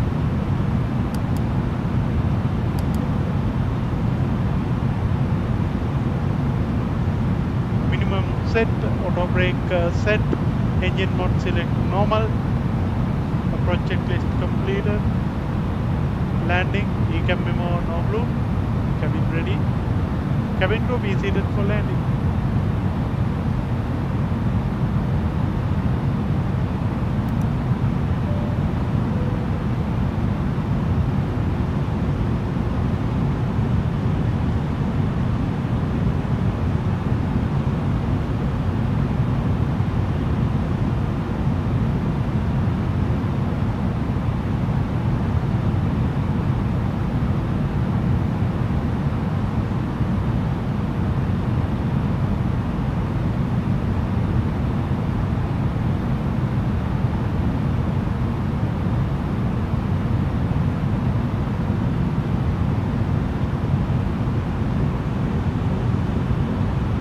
Look at this.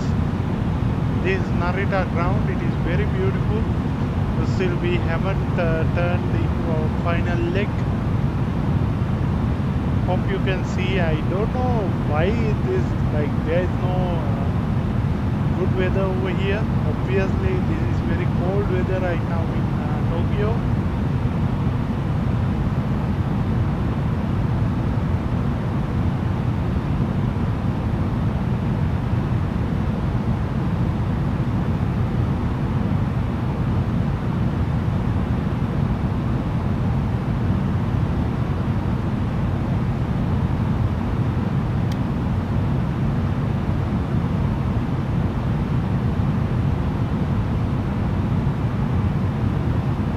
think it's still 20 nautical miles away from the runway, but that is perfectly fine. Still no diamonds moved. Okay, approach. ILS established on localizer, also on glide slope.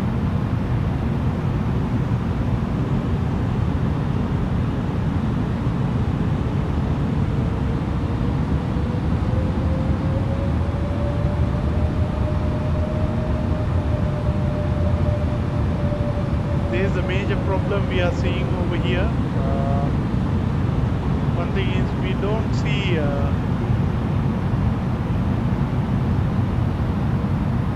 the altitude is needed. Still glide slope needs to be captured.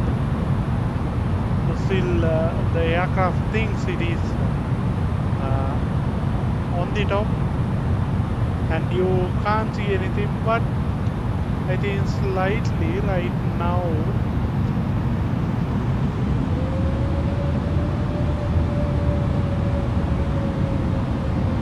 maybe runway is visible or not visible.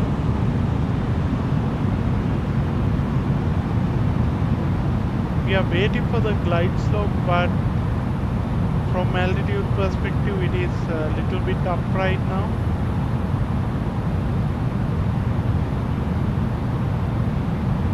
Okay, it is slowly moving down. That is a great news.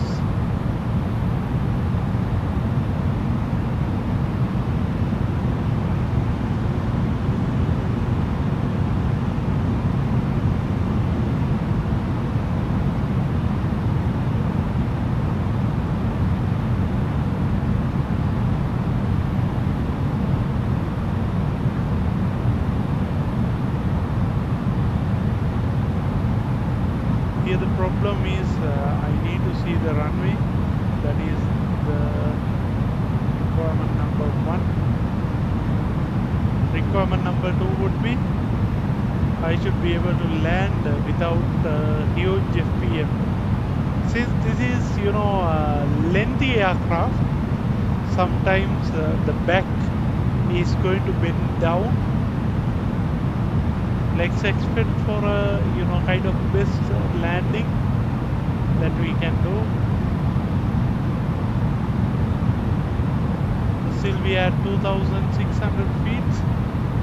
In a while we will be at 2,500 feet. We are in the final. Let's come to 10 nautical mile circle.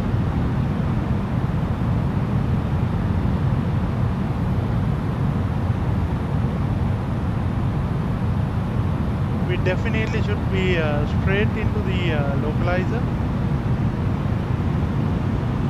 And the runway should be visible in any minute from now. I think one runway 2,500. but that is not the runway that we need. Okay, I think runway is over there. We can see the blink now. Runway is visible. And runway is inside.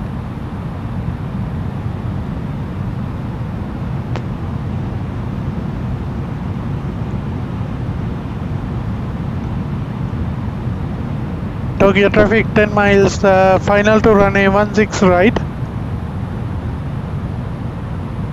Okay, we have announced and I think the visibility meter gone away.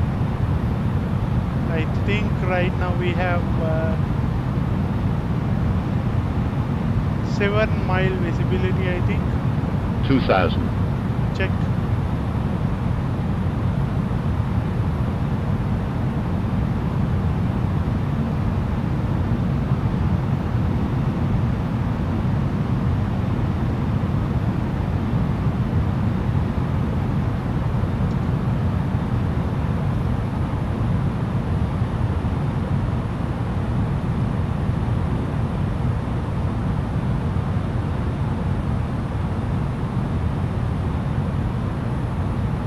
You can see Tokyo Narita International Airport on our left. Let's see how this landing goes. The plane is a little bit wobbly because we have some some wind around 5 knots.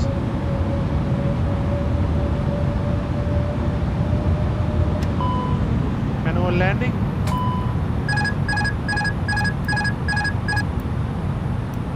I think autopilot detected some instability.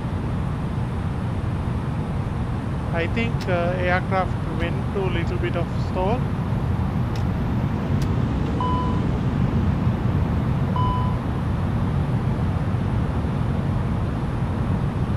And also headwind is a little bit higher.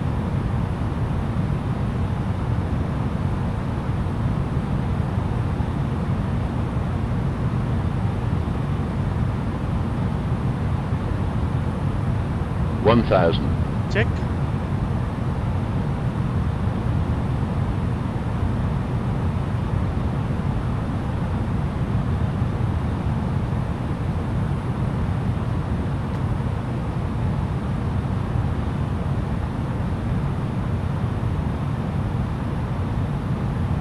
Hundred above.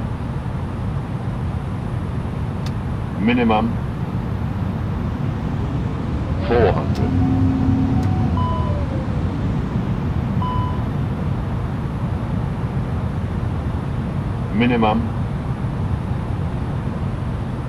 Minimum 400. 300. 200.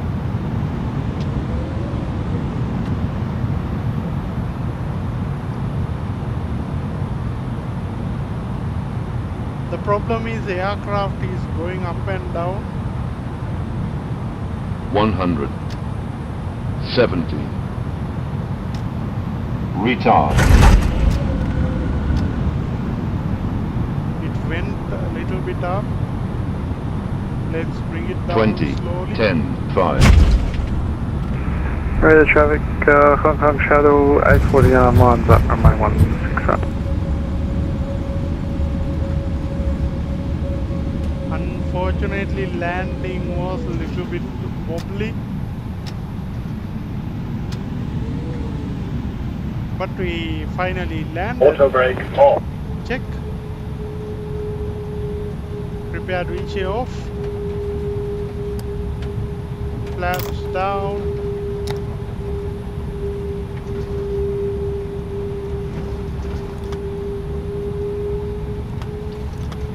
Anyway, this is a fantastic airport, it seems.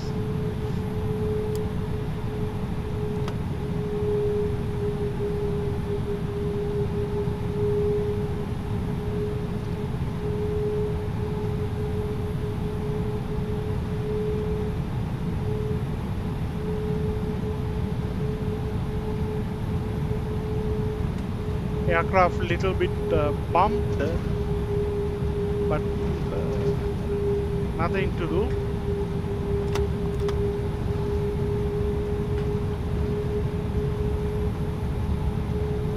I think there are a number of aircrafts right now in Narita for the departure. I don't know why ATC is not available, even though dense lead traffic is over there. Radar traffic, Hong Kong Shadow 849, departing 165.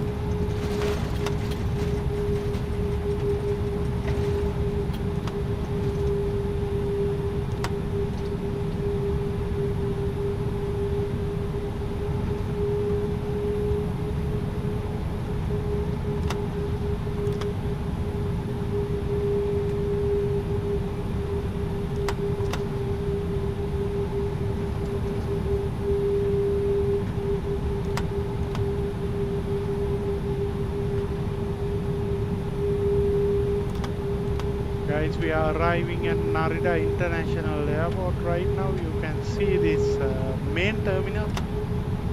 This is where I'm planning to get the aircraft.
my only worry is today FPM is definitely is a bad thing to discuss even.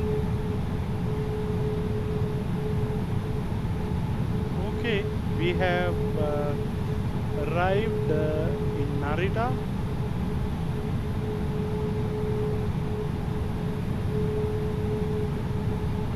We need to put up the external power unit.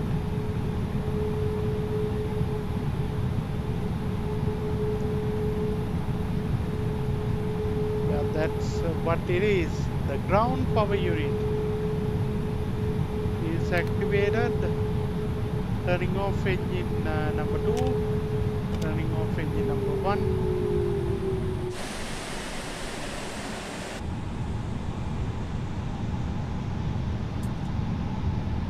So I can turn off the beacon. Yep.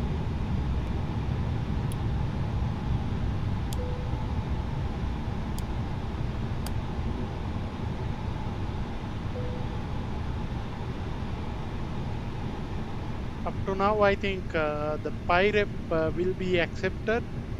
It looks like it is getting accepted. Only thing is, I need to check how did my flight went. Oh my gosh, it is requesting a review.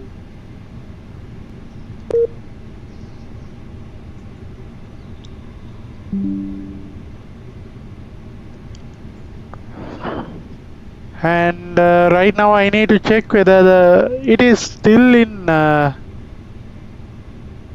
reviewing. I don't know why it is in reviewing. Obviously they might give or they might not give the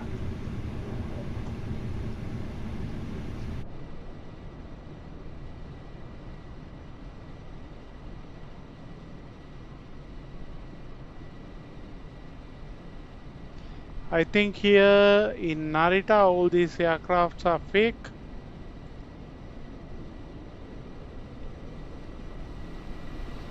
Or maybe parked aircraft, just parked aircraft, that's all about it.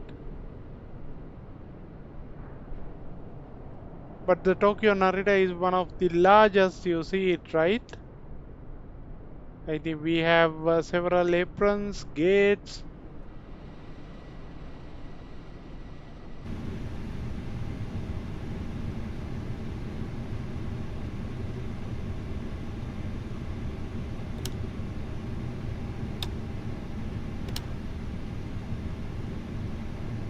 I don't know whether it will be granted or not. So let's see our final fuel.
I don't think whether I get this or not. Definitely 1153 means it should be reviewed. That signals me one thing, that is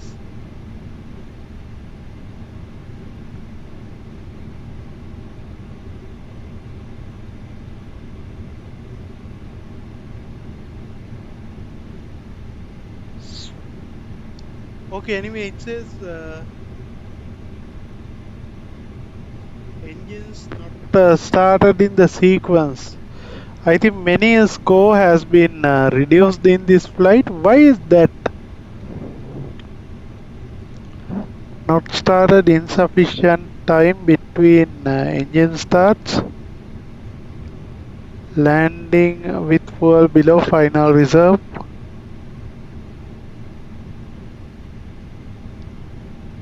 The stabilized approach.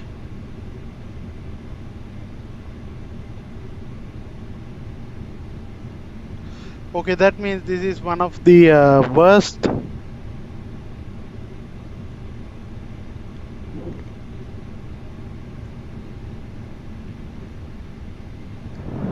I think this A3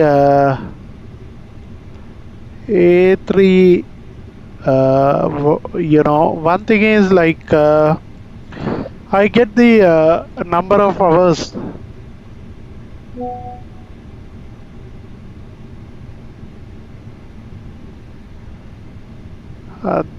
That is one thing. Over here it says unknown livery airframe. A reply is required. Okay.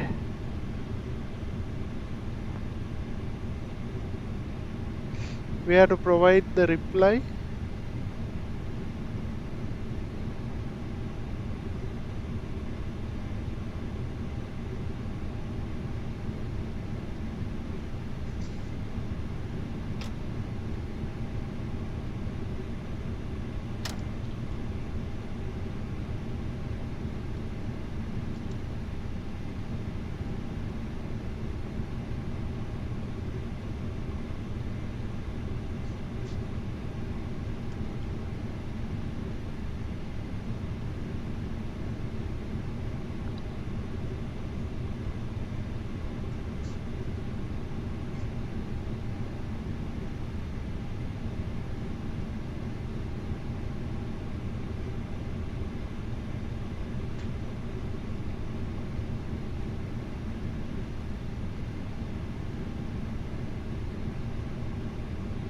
Points plus 50 starting. Points plus 50 starting points minus 5 engines not started in sequence minus 5 insufficient time between engine starts minus 30 landing with fuel below final reserve 0 rank points plus 5 stabilized approach plus 30 flight length 8 to 10 hours. And I think this is one of the worst landing, but the worst landing is something we learn something also from that. Here there are few things over here. One thing is engine start in sequence, but in A320 Neo the engine start in sequence has been accredited, I think, provided.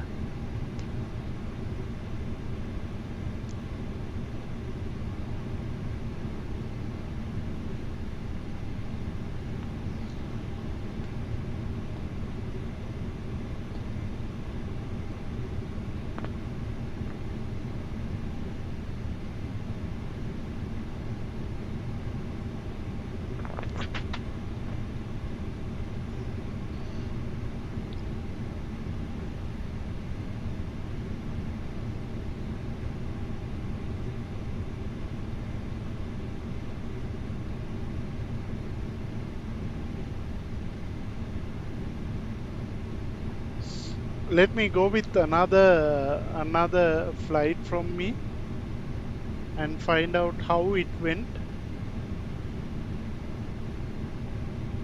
because they also may have okay, over here starting points 50. It is already provided.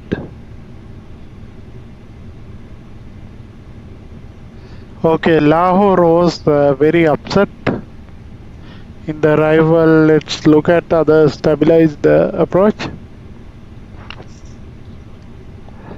This one is better. Over here I think starting points available, connected on network, landing with fuel above final reserve. I think every point is granted over there, but here I think one reason is the aircraft type and the recommendation with that.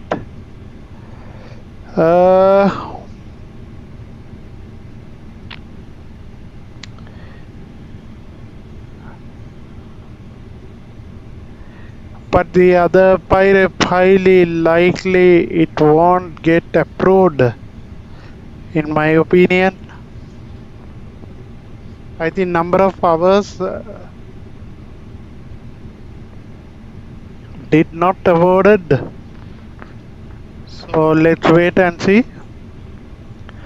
That is really upsetting. Thank you, Vinada. The landing was not that good. One reason is the fuselage itself is the major problem, and anyway, I came over there.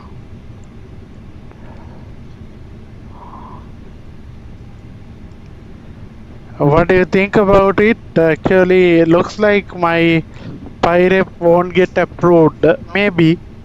Or maybe getting approved, but there are few issues I have identified. One is they have not gave me the access to they have not approved the pirate. I think maybe because of the landing performance, one thing, and the point is 45. And it says landed as well. That means the aircraft is landed, but the number of points have been reduced. But the same procedures, I think A330-300 procedures might be different a little bit. That may be the complete reason.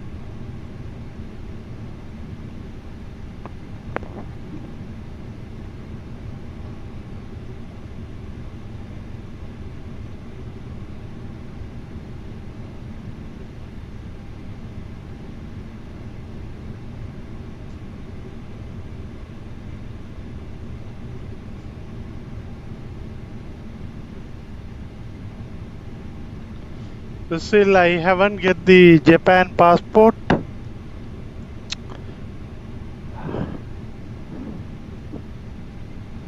I don't know if the time is lost.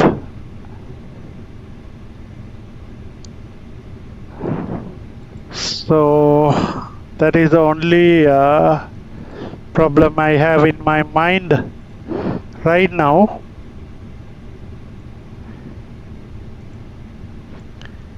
Let me know what do you think about it. Right now we have arrived at our destination, and we need to deboard our passengers fast. I think the fuel, whatever the number of block fuel, on top of that at least we should have some percentage. I think the major problem is less than 1857 volume of fuel. How can we handle that in emergency situation? So the flight, only thing I would be happy about is the flight I have taken. I was able to complete, but the number of points I got is very less in few flights. I don't think it is same for others. I don't know, when it comes to landings one day it gets better, and one day it is getting worse as well.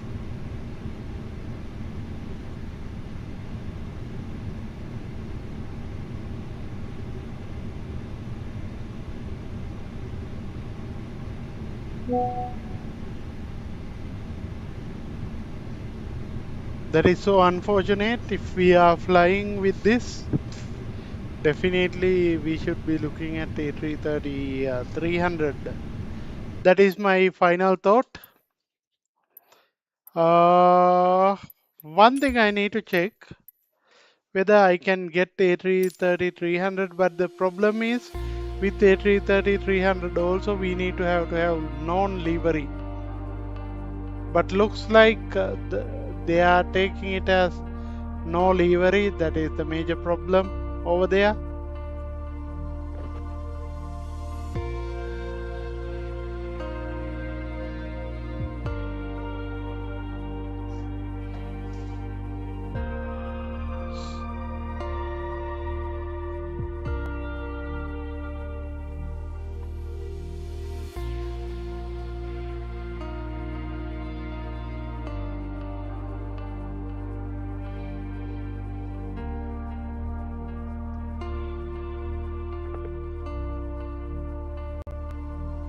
Highly like landing is gonna be rejected this time by the company.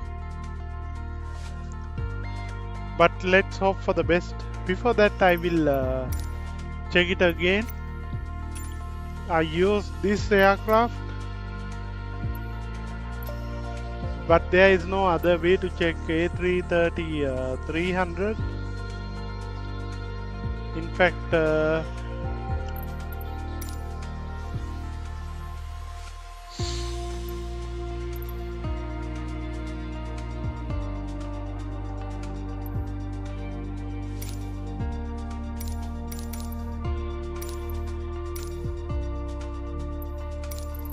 I think here we have is one moment. I'll check the aircraft.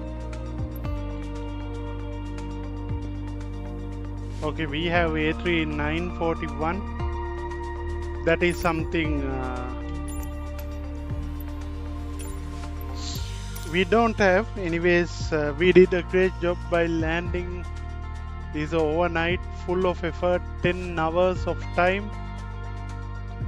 I think this landing went well. Thank you very much for flying with us. This is Sri Lankan Airlines with Fly with Dulip. Let's meet again with another episode of Fly with Dulip with a great landing. Tonight we have a group flight.